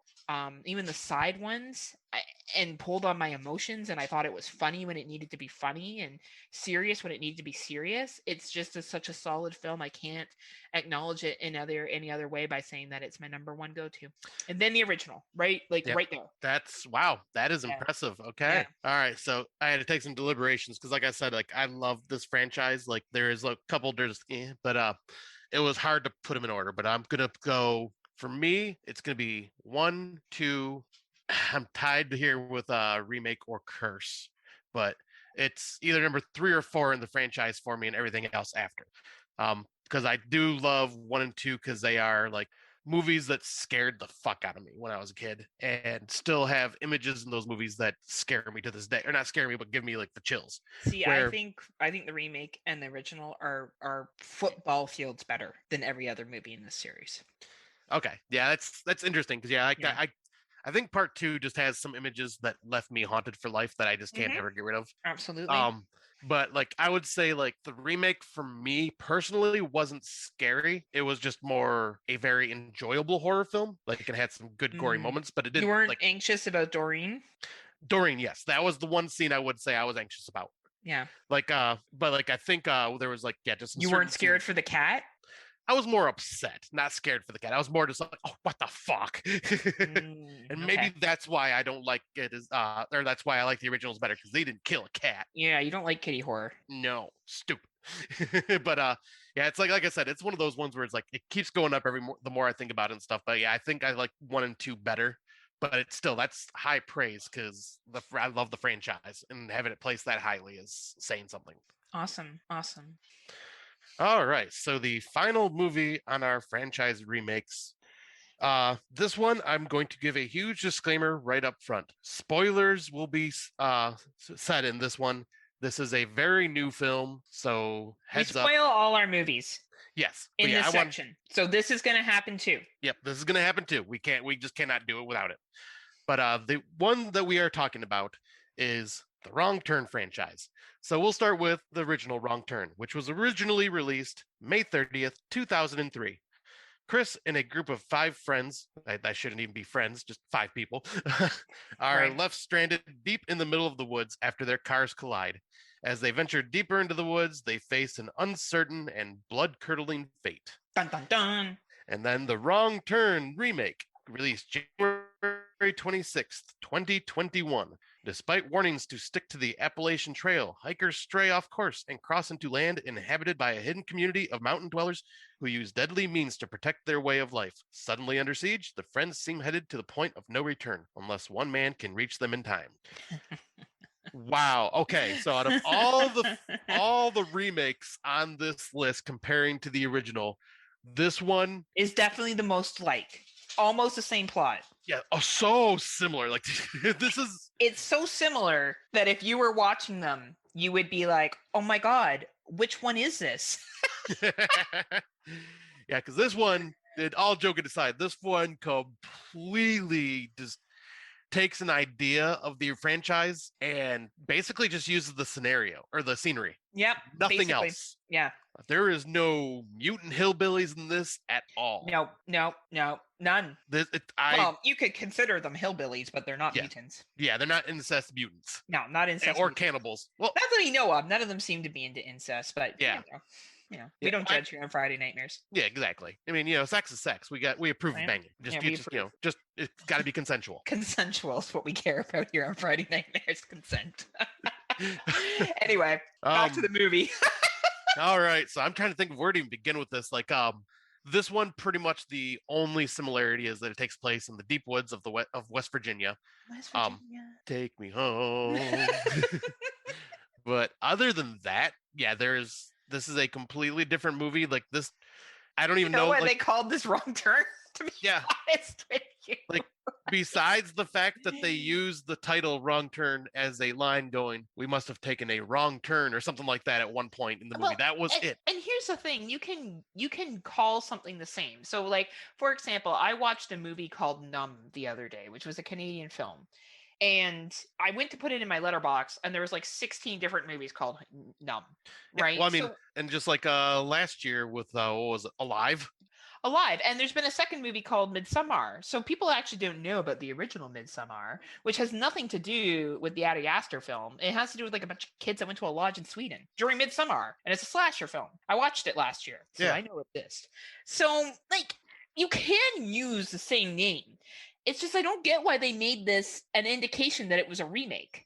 Yeah, because they even said I don't understand. Yeah, they said a readaptation of the Wrong Turn franchise. Like it's like a real adaptation, like not even similar to the plot. Yeah, it's like someone didn't watch. It's almost like someone didn't watch the originals and just said, "Oh, people in the woods getting killed by people that live in the mountains. Okay, we can do this." They didn't but they didn't realize the cannibalistic mutant hillbilly part of it or something. But no, the one thing I do prefer about the 2001 version is the 2003 is so 2003. Yeah. Like it's all like, oh my God, look at me with my halter top and my boyfriend. Oh my God, our cars got hit. Oh my God, what happened? Oh my God, he's training to be a doctor. Oh my God, I hope I end up with him. Like, and don't forget the flip phones. And the flip phones. Oh my goodness. But yeah, the one thing I will say, like, out of all of these remakes to originals, I think this is the one out of all of them that I will say I prefer over the original. Snap, snap, shots fired, shots fired. But like, here's the thing, Scotty. I respect that. Don't get me wrong. I think it's actually a better made movie. The 2001 movie. Now, we're not talking about the Wrong Turn franchise here, okay? If we look at this Wrong Turn movie as just a movie in 2001, it's a better made film. It's better acted. The script's better. It has more of a moral message behind it. It's a better movie. Once again, more realistic. Like, I'll notice with the remakes, they go a more realistic approach with a lot of these. Yes, but I don't understand. Like, to me, they're not even comparable. No. Like, we did it because we just thought it was so ridiculous that, first of all, this remake was made the soonest amount of time. 18 years have passed since the original was made. And I just think, like, I will never understand why they called this a readaptation. I think they hurt themselves by doing that. They may have got more people to watch it, but they're going to get more people hating on it. Yeah, but surprisingly, all I've heard so far is good stuff. Really? Besides like one person. Did Tim Davis like this movie? I thought he didn't. No, he's the one. Okay, I was gonna be like, that's the only person that matters to me. Oh, what Tim Davis thinks. And see, I don't care what he thinks because him and I are supposed to have the exact opposite opinions. To be honest, he's the only podcaster I know that's talked about it yet. That's watched it. I know Fresh Cuts is gonna talk about it. Nudie just watched it and loved it. He said he posted it on Facebook. Yep. Okay, so Neil liked it too. That's cool. Yep, and Willis Wheeler. Oh, nice. Okay, so like. I think the first one is very much a product of 2000s. I feel this takes me back to my early 20s. Actually, I was 20 when this came out. The hot dudes and the hot chicks and, fucking shit slasher happening in the woods. Some fucked up shit happening. A lot of off-screen kills, Mark Nato. I want you to rewatch this movie, Mark Nato. Mark Nato. I'm talking to specifically you. And realize that there's a lot of off-screen kills, Mark Nato. So if we said Mark Nato's enough time, I feel like he's going to approve now. Appear in the mirror and tell me how many 2021 films he's watched. We love you, Mark Nato. Oh, Mark Nato knows we love him. We're everly grateful for him and his Plex and actually the amount of films that he watches and the knowledge he shares. Yeah. But it's fun. Like, this is a fun fucking throw it on, some, backward cannibals, some good little suspenseful scenes when they break into the hut. He goes back for the main chick at the end. You know who the main survivor is going to be, though, in the first 5 minutes of this film. Yep. As soon as you see Alicia Dushku, you're like, yep. She comes around the corner with her white tank top, and she's kind of like the smart one, and you're like, she's gonna live. Well, and she's also got like that, kind of like she gives that air of badass attitude as well. Yeah, like she's intelligent. Honestly, I feel like this was a movie where the smart ones are like, you saw this in Friday the 13th remake too. You could figure out who the smart girl was, and she was gonna last the longest amount of time because she was smart. Not just pretty. So I feel like the Wrong Turn original is like a really like basic film. It's Well, this is gonna go back to when we talked about the one movie that just came, Butcher. The Butchers, yeah. It's the whole, we're driving down these back roads and all of a sudden our tire gets exploded, we get in an accident. And how weird is this? We hit a spike on the road and someone else hit us and now we're stuck here. Yeah, and now we're stuck in the woods and lost and getting killed. My cell phone's not working either. I know, let's go for a walk somewhere and try to find stuff. Okay, we'll stay back at the car and not have sex or smoke up and drink or do something that would inebriate us. Not die. And not die. And not die. This is where the one thing I love about the remake or the readaptation, whatever you want to call it. These characters are purposely going to the woods because they are doing the Appalachian Trail hiking, and they only get off course because they hear of a old fort that they want to go investigate. Even though they've been told, though, like when they checked into the Airbnb, the old woman that ran it was like, "Hey, don't go off the trails." Yeah, like the one thing she told them. Yeah. And they got there, and it's so like, Steve, that part really, I get it. You have to have a horror movie. You got to have people making bad decisions. Let's go off the trails. The one thing the lady said to us was not go off the trails. Let's go off the trails. Yeah, because that character would have totally been me if the lady did not say that. Because I would have totally went off the trail to find this abandoned fort, just because I love abandoned places. Because you want to die. That's why. Yes, but like I would. But if someone warned me, hey, don't go off the trails. Word of advice, I'd be going, I will take your word for it. I would just show up in my white tank top with my hair perfectly done and be like, I don't think this is a good idea, Scott. And I'll be like, "You're right, Heather. Let's go." We need to get back to the car. But you And know, then we like, would show up to the cabin, and you'd be like, "We should go in." I'd be like, "I don't think that's a good idea, guys. We shouldn't Yeah. go in the cabin." And you'd be like, "No, maybe they have a bathroom." I'd be like, "I don't think that's a good idea." And then we would go in anyway. yeah, and get killed. No, then some trauma would happen. One of us would get killed, and then we would find all the other cars of all the other people that died. You know, like, I know this is side and we won't go into it, but the Hills Have Eyes remake was so much better of like cannibal inbred mutants than this movie is. Oh, it is. Like, Well, it's like, just or such a like the original, better- like better than the original. Both the original and the remake are better than this. The Hills Have Eyes just had a Well, no, better I'm saying like better story than this, to it. as in better than the Oh, I just Wrong Turn mean the remake. Or... story. I just mean the story in general. Because they also gotcha. use mutants.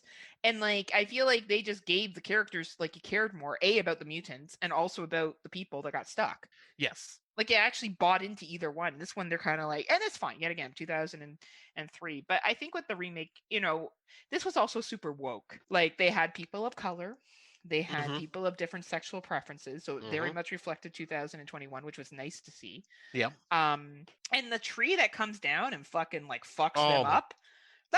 I was like, whoa, okay, maybe we're gonna have some like Wrong Turn 3 vibes going on, like you're walking through the woods and you hit all these traps, which we do have, Yeah, because there are some vicious traps that are. right? But I like the reason that they have these traps. It's to keep people from finding them. Mm-hmm. It's not to like, hey, we're getting them to trap them to eat them. It's like, no, stay the fuck away from us. We have our own little society. Leave us alone. Which I thought was okay. So this is my only social. Okay, and I love social justice. All right, I am hashtag social justice. But the scene where they're hiding out, so their one friend has been killed by the tree, like pretty graphically. Yeah. So the gentleman's partner has been killed. He's obviously quite upset. And they camp overnight for some reason. They can't get back in time, or a storm's coming in, or whatever the situation is. And the one dude gets caught in the trap because he's looking for the girl that went off to pee that never came back, his girlfriend. Yeah. So the other three are hiding with weapons. They found this area where all these like hiker shit has been kept. So there's like, similar to the first one, there's a pile of junk that has been Yeah, like phones and bats and backpacks, yeah. guns and whatever, right? So they see their buddy being walked on a pole, basically hogtied. Yeah. You know, his wrists are tied, his legs are tied, and they run up, and these people carrying the guy are in like these costumes. They're wearing an animal head on their head, and they're speaking a foreign language. Mhm. And they can't figure out what's going on. They're like, "Where are you taking our friend? Drop our friend." Blah blah blah blah blah. And they drop the bar anyway, and somehow this guy gets out of his knots. On both his legs and his feet, and manages to get up and kill one of the other guys while they're distracted. So kills one of the dudes that are carrying in a him. very brutal fashion. Very brutal fashion, right? So later we fast forward and we find out that these guys weren't going to hurt him, the one that they were carrying. They were going to take him somewhere and leave him so he could like find his way home or whatever. Like, my understanding was they weren't going to hurt him. Yeah, and I'm thinking that was a lie. I think they were planning on hurting him. But then that doesn't tie into the social justice of you prejudged our people like you all do, which was a total tie-in to Western got a good point. culture, prejudging everyone else's culture, feeling the need to, and colonization and all that other shit. Like, that's Yeah, actually, yeah, that makes pretty more woke. sense. That's what I think they were going for. And, you know, they take revenge back. And obviously this has happened a couple of times because there's a whole bunch of people in their jail that have probably done the same. Because if I'm wandering through the woods, you, me, and I don't know, a bunch of our more podcasting friends are wandering through the woods, and I get separated from you, and I see you hogtied to a fucking branch being carried, I'm probably not going to be like, oh man, they're just helping Scott. I'm probably like, oh my God, Scott's going to be BBQ, right? Like, that's probably going to be my thought, and I'm going to be concerned, right? So I felt like this, and you know, the whole colonization things, if you didn't understand our ways and we did nothing to you, what did we do to harm you, but yet you harmed us? Like, I understand that whole, like, very woke, very social justice commentary. And usually I buy into that, but I just didn't like it here. Really? Yeah. And I don't think it was bad. I think it was done well. But to me, I felt like it was too spoon-fed. It was like, when you don't understand people and you do things, you could hurt somebody and they could get mad. And that, like, I felt like it was like a Sesame Street. And I think that's kind of why I was hoping, or in my head, I was making it out to be like they were lying that, oh, we're going to let him free. I don't think that was the case. that's what I'm saying. I think in my head that's why I wanted to make it that, because that just seems too spoon fed and weird. Like, we weren't gonna hurt him. Really, you weren't And gonna maybe hurt they him. were. Like, I just got the impression, because when they're on quote unquote trial, the big reason why they're found guilty is because and they're right, so you had no real reason to attack. Because when they went and confronted those two dudes, they didn't look to defend themselves. Those two dudes were fucking ripped. All right. Yeah. Like, they were ripped, and they were obviously carrying weapons of whatever weapons they make there, knives or whatever. They didn't look concerned, and they were outnumbered. Yeah. So, yeah, and at the same time, I do not blame the dude that escaped for beating the shit out of the guy and killing him, because like I would have probably too if I was, like you're saying, if I was hogtied and I somehow managed to get out of there, I would probably maybe not kill a person, but I'd probably knock him the fuck out so I can get away, because I'd be terrified thinking, well, what are they going to do with me? Why am I hogtied? I think that's a very Western way of looking at it, right? Because what were they doing of threatening by behavior at that moment? Yeah. They were having a conversation. Well, I mean, actually, I think no one could understand it. Yeah, because I think leading up to that, like in my head, it'd be like, well, they did just snare me in a trap and pull me away. Like that's probably where I would have taken that. Or he found the trap. They didn't actually put him in the trap. Yeah. It'd be like if you and I were walking in the woods out in the UP and I got my foot stuck in a bear trap. Yeah. Am I honestly going to think that the hunter was hunting down the heather or was hunting for a bear? Right. Like, well, I think he's mad, but that's not the hunter purposely. Neither was this trap purposely on him. Right. Like I understand that. Like I'm just saying, I'm like I can get into the character's head and see like him, because he was already kind of a dick anyways. Mm-hmm. Yeah. Like I'm not arguing with you. I'm just kind of giving it from the perspective that I think the movie was trying to. Yeah, I say like because you make more sense with what you're explaining. Right. Like I think that's kind of why I want to go that route, because I'm like I just don't like how it fit that way. Like wish it would have. Absolutely, I think it would have been nice if it was, but I really felt like this movie was about, at least that scene was about misunderstanding of cultures. Yeah. And I just think that that had nothing to do with the original Wrong Turn movie. No one misunderstood the cannibals. They were trying to eat you. That wasn't like a debate. Like, oh, maybe they just want a friend. No, they wanted to eat your ass. That's what they wanted to do. I do appreciate how intelligent the lead is in the remake. Yeah, I think that's okay. For her to think of how to survive and offering her body to the head who needs a husband, who needs a wife.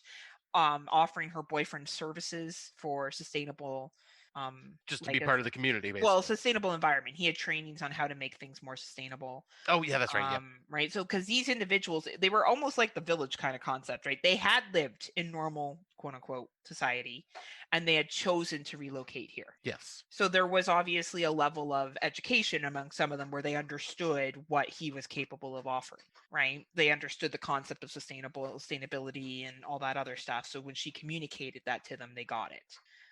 This was like actually a really deep movie for a Wrong Turn movie. It really was. Like it was. And I feel like that's the problem that they had walking into this, is that this was a little bit social justice-y, a little bit like current day environment. Are we really doing the right thing with our environment?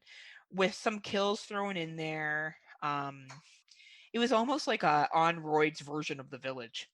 like they took the concept of The Village and they were like, but let's make them really angry. Pretty much. And like, let's make them have this tribunal and they kill people and they bust out their eyes and they do all this other shit, Like...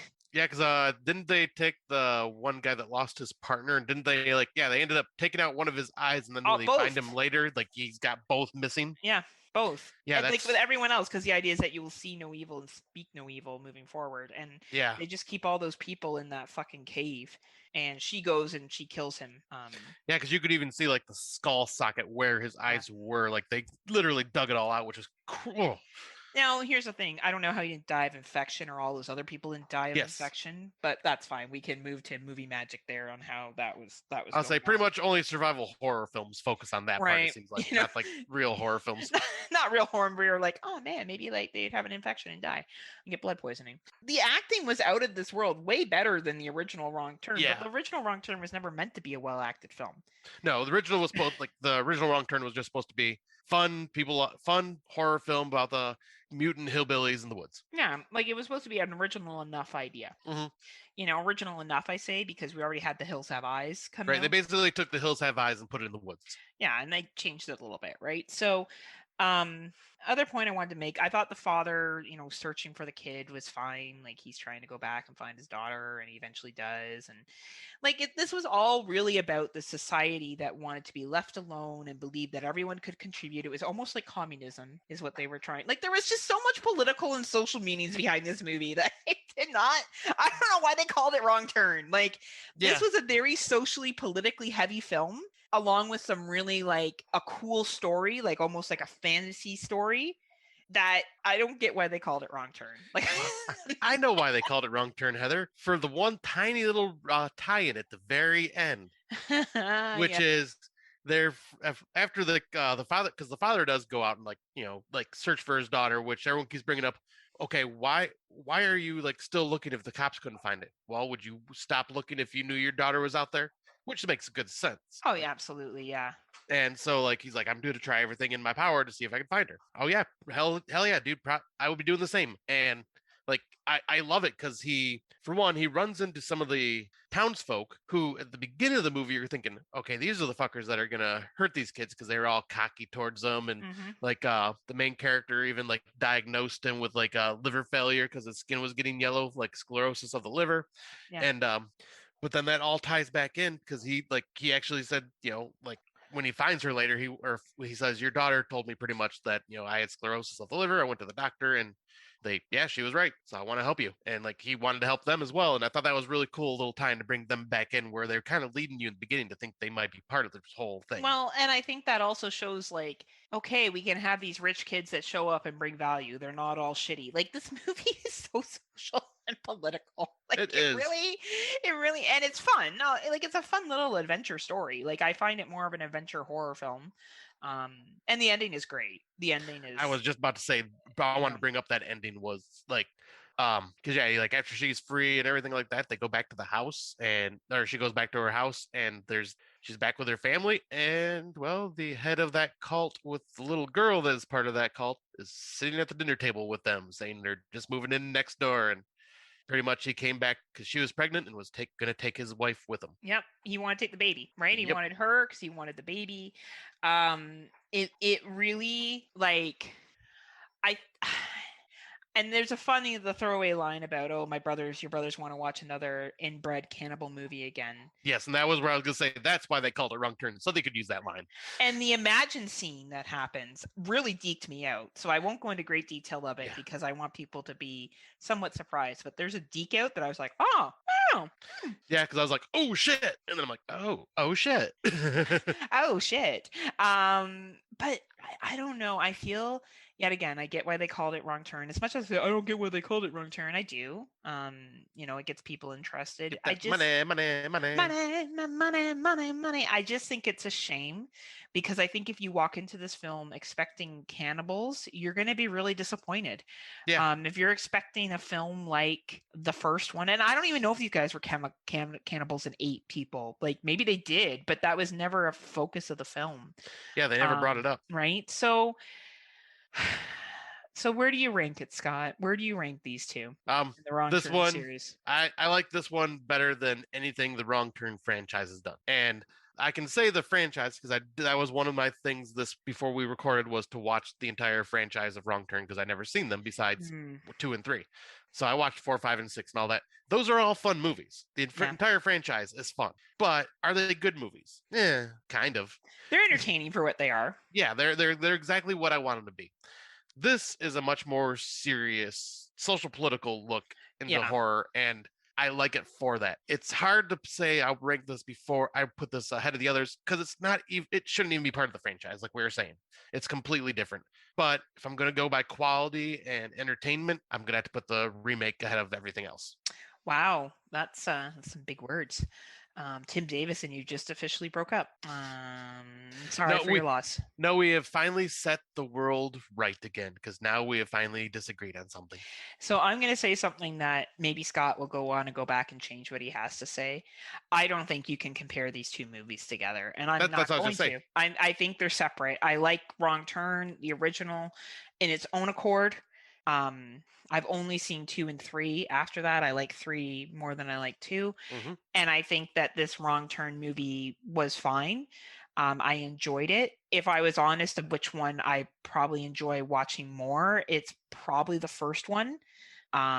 Simply because I enjoy that early 2000s nostalgia feel to it. And I think that this was a social political movie to me that just spoon-fed it.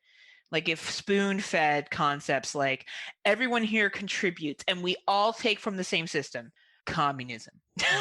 You acted without knowing who we were, racism. And like colonization, Cultural appropriation. right, you came in and you tried to destroy what we had without knowing, we're being colonized and you're colonizers. Like there was just so many, and it wasn't directly said, but it was the themes of things that were said. And for me, I just am not feeling that kind of film right now, as much as I am not a supporter, but very much believe in educating people about that kind of stuff.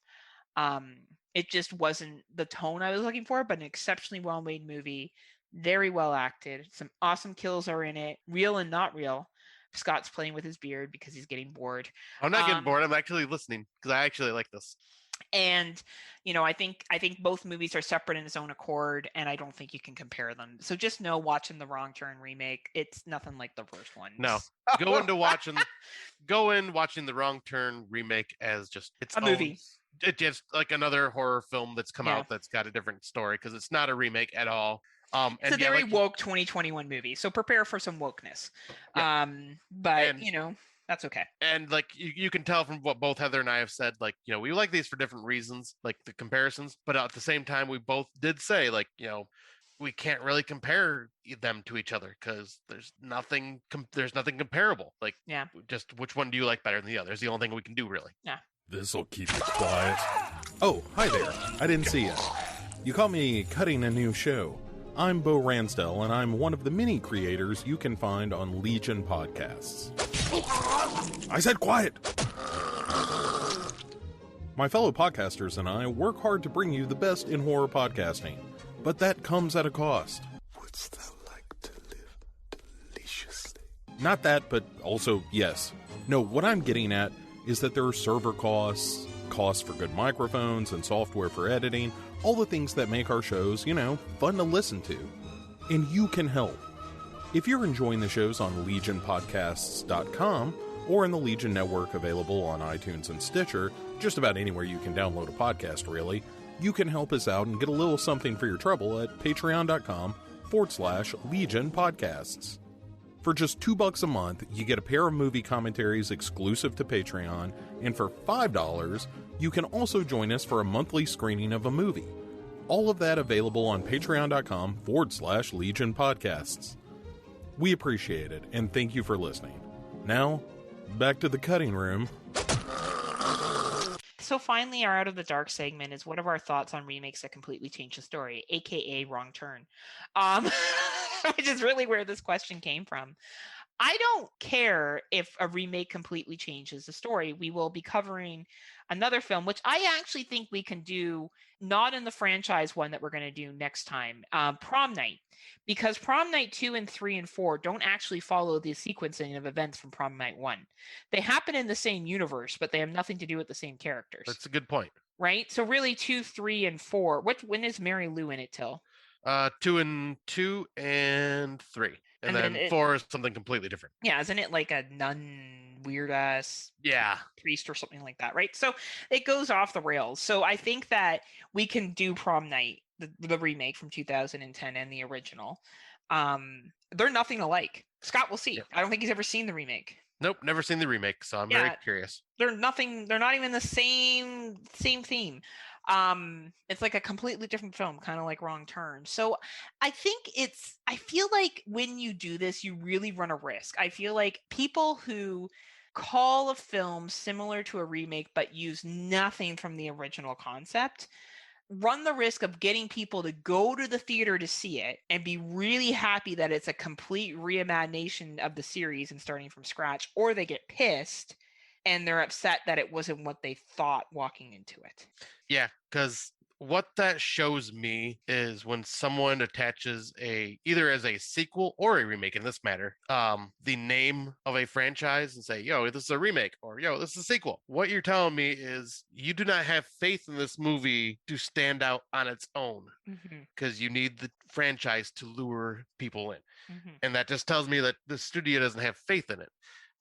But my thoughts are, it just depends, because it depends on how far you stray. So like when you stray away from a completely like wrong turn, you might as well just call it a different movie. Yeah. But when but if you do it along the lines of Child's Play, where you take the concept but go a completely different route with it, I'm all like, yeah, go for it. You're just giving it a modern take with a new story. Like I'm all about that. But yeah, when it's something completely like has nothing to do with the original in any way, shape, or form, and you're calling it a remake, there's no point in it. You should just call it a different movie. I think it's important to use terms like reimagining. Yes. I think when you say reimagining, people set their expectations going back and going into the film. And I think like a prime example here is The Wrong Turn. I don't think this was smart of them to call this a remake. I think that you're hearing a lot of positive things, and I think that's awesome. But I know I talked to Carly, who's from His and Her podcast, and she said to me, I didn't like it because I thought there was going to be cannibals. Yeah. It's not a bad movie, but that's not what I walked into there expecting. Right. And I think that's the problem, is when you know, I guess they could argue that they used a similar concept of getting lost in the woods and finding people. But that can be any fucking movie at that point. You know, but it was just so diluted that it really, really didn't make sense. You know, and then we have something like The Nightmare on Elm Street, which really does change, you know, the flow of the movie is very different. I would argue that's a readaptation too. Yeah. Because it is, but it's keeping enough of the similar flavors. Freddy Krueger, the Mitt, some of the main characters' names, why he was evil, generally speaking, some classic kills or some classic scenes that were from the first one. Like, I think it's a really hard area to tread. And personally, I think as a filmmaker, you run a real big risk of when you say something is a remake and it's too far off the beaten path, because people tend to be non-forgiving when classics are remade. So for example, if they ever truly remade Hellraiser, you would have to be very careful with that film. Either you're making a true remake that is very similar to the original plot line, or you're doing a readaptation with the concept of Pinhead and the Cenobites, only in a different retelling or a different lore, or whatever the case may be. Because those movies are both, like the first one and the second one particularly, are just very strong. Yes.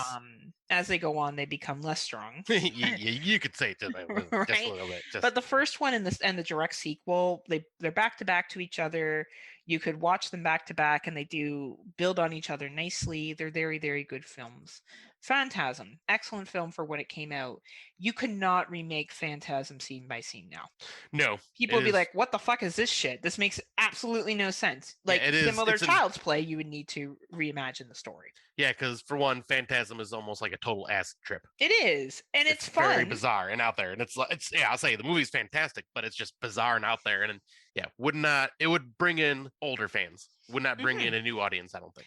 Right. Well, and a remake that's more modernized would. Yes. Like if we look at the Child's Play, if you took Child's Play 1988 and you showed it to like a 16, 17, 15, 13, whatever, 12-year-old now, they'd be like, okay, so this guy had voodoo and went into some cheap ass doll. Like they weren't there for the Teddy Ruxpin days of where you put a cassette in your Teddy Ruxpin and it would talk and sing to you, right? It was the most amazing thing ever. Right? Like that's not their cultural reference. And I feel like that's what people don't get. They get all uppy when young people don't like their fucking old ass movies, when I'm like, well, dude, that's not their cultural reference. Like, did we like our parents' movies like from like the 70s, like 60s and earlier? And my mom loves Wizard of Oz. I find that movie fucking boring. Yep. Like I watched it as a kid and it was fun and fluffy, but to watch it as an adult now, it's like fucking.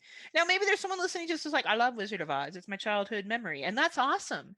but there's a reason why these movies are Willy Wonka and the Chocolate Factory. The first one's great, but it's set in a different time. The remake with Johnny Depp was more modernized, and it was modernized for an audience. And I feel like what people don't get is not everything is made individually for you. Yeah, exactly. Like, because the way I look at it is when you're remaking something, the original has already grabbed that audience. This is coming out for a new audience. It is, right? I think that's a great way of phrasing it, Scott. You basically summed everything up that I was saying in really long paragraphs in a simple sentence. That's what they're meant to do. And in some cases, they are low-hanging fruit. As we talked about that article earlier, it does have a name attached to it. It already has that standing in cinema. More people might be willing to go out and watch it. So I think we really need to stop shitting on remakes and acting like, it's some kind of, it's untouchable. Like, I swear to God, when people give me that fucking statement, I just think it's the most immature statement you can make. Like, the only one I can kind of sort of say, like, I wouldn't even say untouchable, but just seem would be pointless is The Exorcist, because it's pretty much. I disagree with you 100%. Well, the reason I say that is because I don't think it'll ever have that impact again. Like, just because why not? There's so many exorcism movies all the time. That's what I'm saying. There are all these exorcism movies that have already been done, so and they've all. I think we've pretty much just run the gamut of all exorcism films. And I don't think anything new exorcism wise would grab people. I disagree with you, and that's okay. I don't think anything is untouchable. I was like, I don't think it's untouchable. I just don't know if I'm just kind of curious on how that would. Yeah, I'm not sure. And I think that's a movie that still is really good. The documentary, a little boring. Yeah. Yeah. But if someone said I'm going to remake The Exorcist and make it more intense and make those scenes more intense because we have the capabilities to do that now, and I can make better special effects and better gore, and I can have better this and better that, fuck, why not? Yeah, I'll say, I'm not going to, you'll never hear me bitch about it, that's for sure, and I would go watch it. Right? So I think, and the bottom line is, if you don't want to see it, you don't need to go to the movie theater. Scott and I will be doing an episode later on this year of horror that makes us uncomfortable, and there's two films, well, I guess there's a series of films and a second film that I refuse to watch because it scares me. It makes me uncomfortable, and that is Human Centipede and Tusk. And we'll get into that episode as to why those two films are there in the series. Obviously, when I say Human Centipede, I'm not going and watching the third sequence. Clearly, I have a problem with all of them. And it's not that I would ever criticize someone who likes those movies. Ever. Yeah. Like, or if they wanted to remake Human Centipede now and, make it more intense than it already was, fuck, go at her. Like, I don't need to go to the theater and watch it because the concept of certain things in that personally get to me. That's me. That's not other people. And I feel like that's where I get a problem with horror fans, is that they can't go, this is my own personal opinion, I don't really like that. So I'll say I don't like that and give my reasons why, and that's fine. But to be like, it never should have been made is ridiculous. Like, it's absolutely ridiculous. We live in a capitalist society. People make things to make money. And if it made money, great. It doesn't take away from your enjoyment of the original or the value that comes with it. Exactly. Like, because, there are certain movies that I've just, like you were talking about, ones that make me uncomfortable that I have refused to watch, but we're going to, both do this for the show. Mm-hmm. And one of them is Salo. Mm-hmm. Or not Salo, but Serbian film? Yes, Serbian film. And I got a couple others I'm still kind of throwing around the ideas of, but that one for sure is one I don't like the idea of it at all. Mm-hmm. And but at the same time, I'm going to watch them because you know what? I don't care. People can make movies and remake movies and all that. And it's it's not going to affect anything. I'll go and watch it, and I'm going to watch it with, sure, I might have rose tinted glasses if I'm going to go watch a Gremlins remake. And I'll probably in my head go, not sure if I like that better than the original, being the nerdy person I am. And the best part is, guess what, Scott? You don't have to. Exactly. But at the same time, I'm not going to judge. I refuse to ever judge a movie before I go and see it. This looks fucking stupid, I'm not going to go see it. It's no, I'll watch it. Depending on how excited I am will be when I watch it. I just think a non-valid argument, if you're really going to critique a film, and say that you don't like something, saying it shouldn't have been remade because it's untouchable is not a valid argument. Yeah. If you know what we did with the Nightmare on Elm Street, if you break it down, you're like, I didn't like this and this is why. I didn't like this is why. This is inconsistent and this is why. Absolutely. Absolutely. Those are valid arguments, and you are allowed to like and dislike whatever you want. But I just think this negativity towards remakes is ridiculous and is so dated. And to think that you know, as much as I love the series, like I love the movie Scream, I watched the TV series. I watched the first season and second season. It was nothing like the original Scream. And I Right. watched it and went, hey, I'll watch it for what it is. It was a fun TV series. It's not the best series in the world, but it's fun. Yeah. And it's fluffy. And really, to be quite honest, so was Scream. So... And you know, I kind of feel like if you can watch something and go, this is going to be different from what was made before. Let's see what the concept is. I can choose to like it or not. I can make a critique of it that actually highlights things that are valid from there.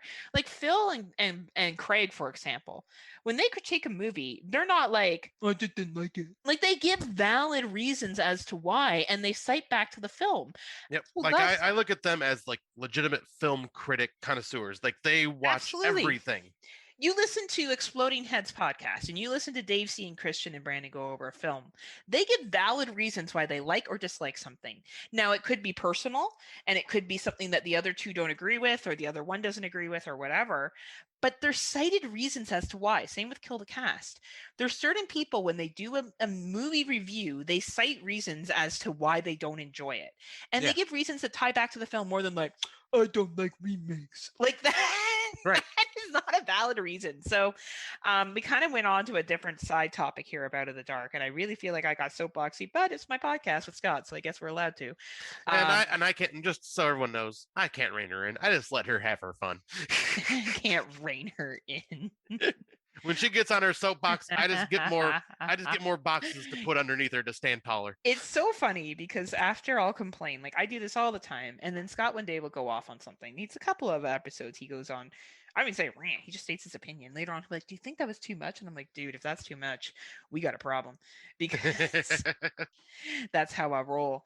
But yeah, I don't know. I think just as a film producer, back to our original point, you just got to be careful with what you call a remake, what you call a readaptation, because you may get lots of people going to see the film, but you may get a whole bunch of people pissed afterwards. But I don't know what's best there: good publicity, bad publicity, or any promotion at all.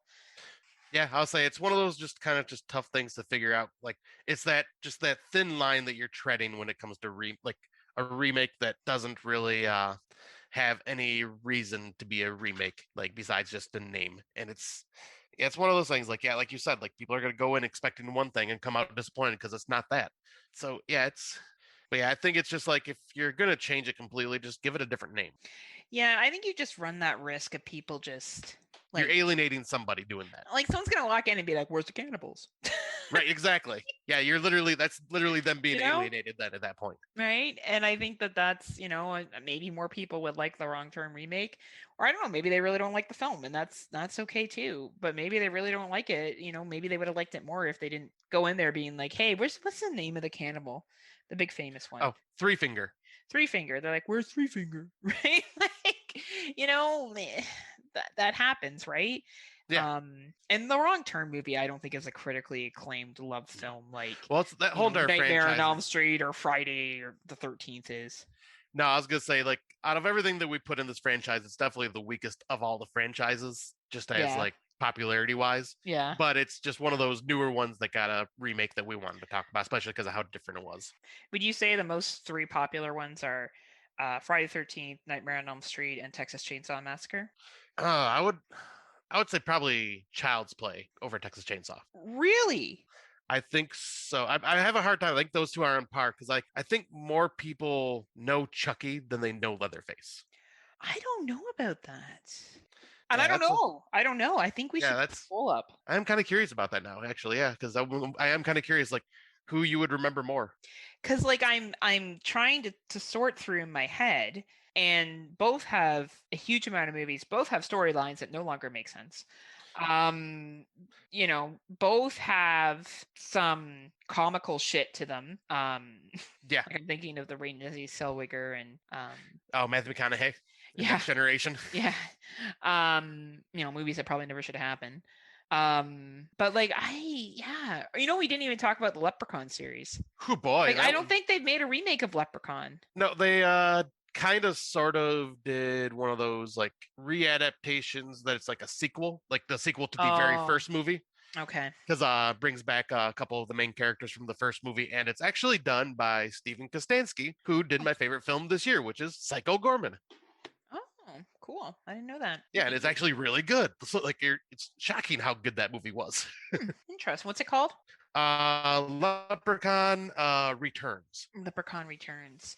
But I wonder if they would do a straight out remake or Pumpkinhead. You know, that's another one. I am kind of shocked no one's done Pumpkinhead yet. Right? I like Pumpkinhead. That's a fun movie. Yeah, I love that movie. I'm honestly surprised they have not remade that. Yeah. Or that there wasn't any more sequels either. Like I think it stopped at 4 sequels. Yeah, maybe it just didn't have the pull, I guess. Well, right? I mean, every one of them I think went straight to sci-fi TV. So yeah, they. Oh yeah, that kind of slows down your choo-choo train. Yeah. Yeah, it you know, it will be interesting. I think for our next one we should watch The Thing from Another Planet and then the remake of The Thing. Like I think we should do all three. Oh, like The Thing from Another Planet, The Thing, and then The Thing prequel from 2011. Oh wait, that's a prequel, right? Yeah. Okay, then we'll just do The Thing from Another Planet and then The Thing remake. I like the idea of that, and I was thinking Maniac and the Maniac remake. Prom Night. Prom Night, Piranha. Yep. Piranha Double D's. Yeah. I was like, I actually wrote down a big list on my notepad of like all like remakes of singleton horror films or like ones that only had like 1 or 2 movies. So I'll send that to you so we can kind of pick through them.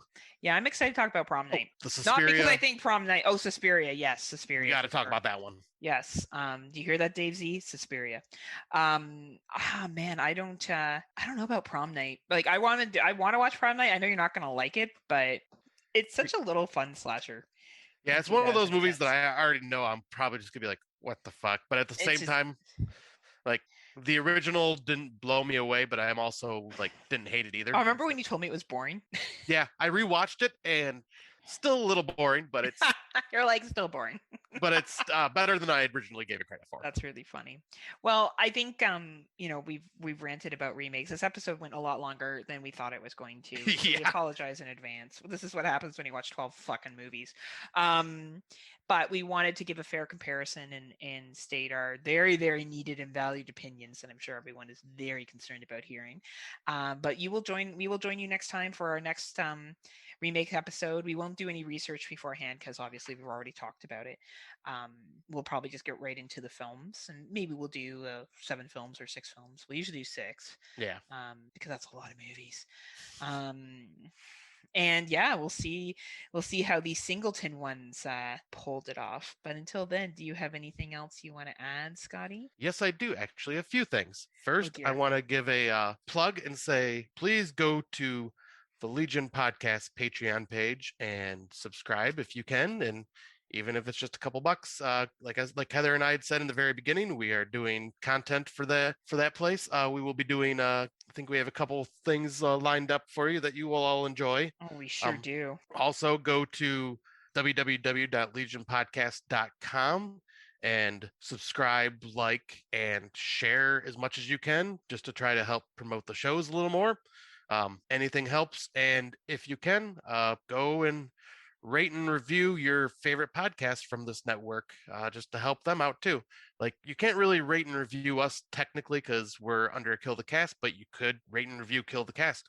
They are a great show, and just go ahead and promote them. But yeah, just show your Legion loyalty and show some love. But until next time, unpleasant dreams. Good night. Watch more remakes.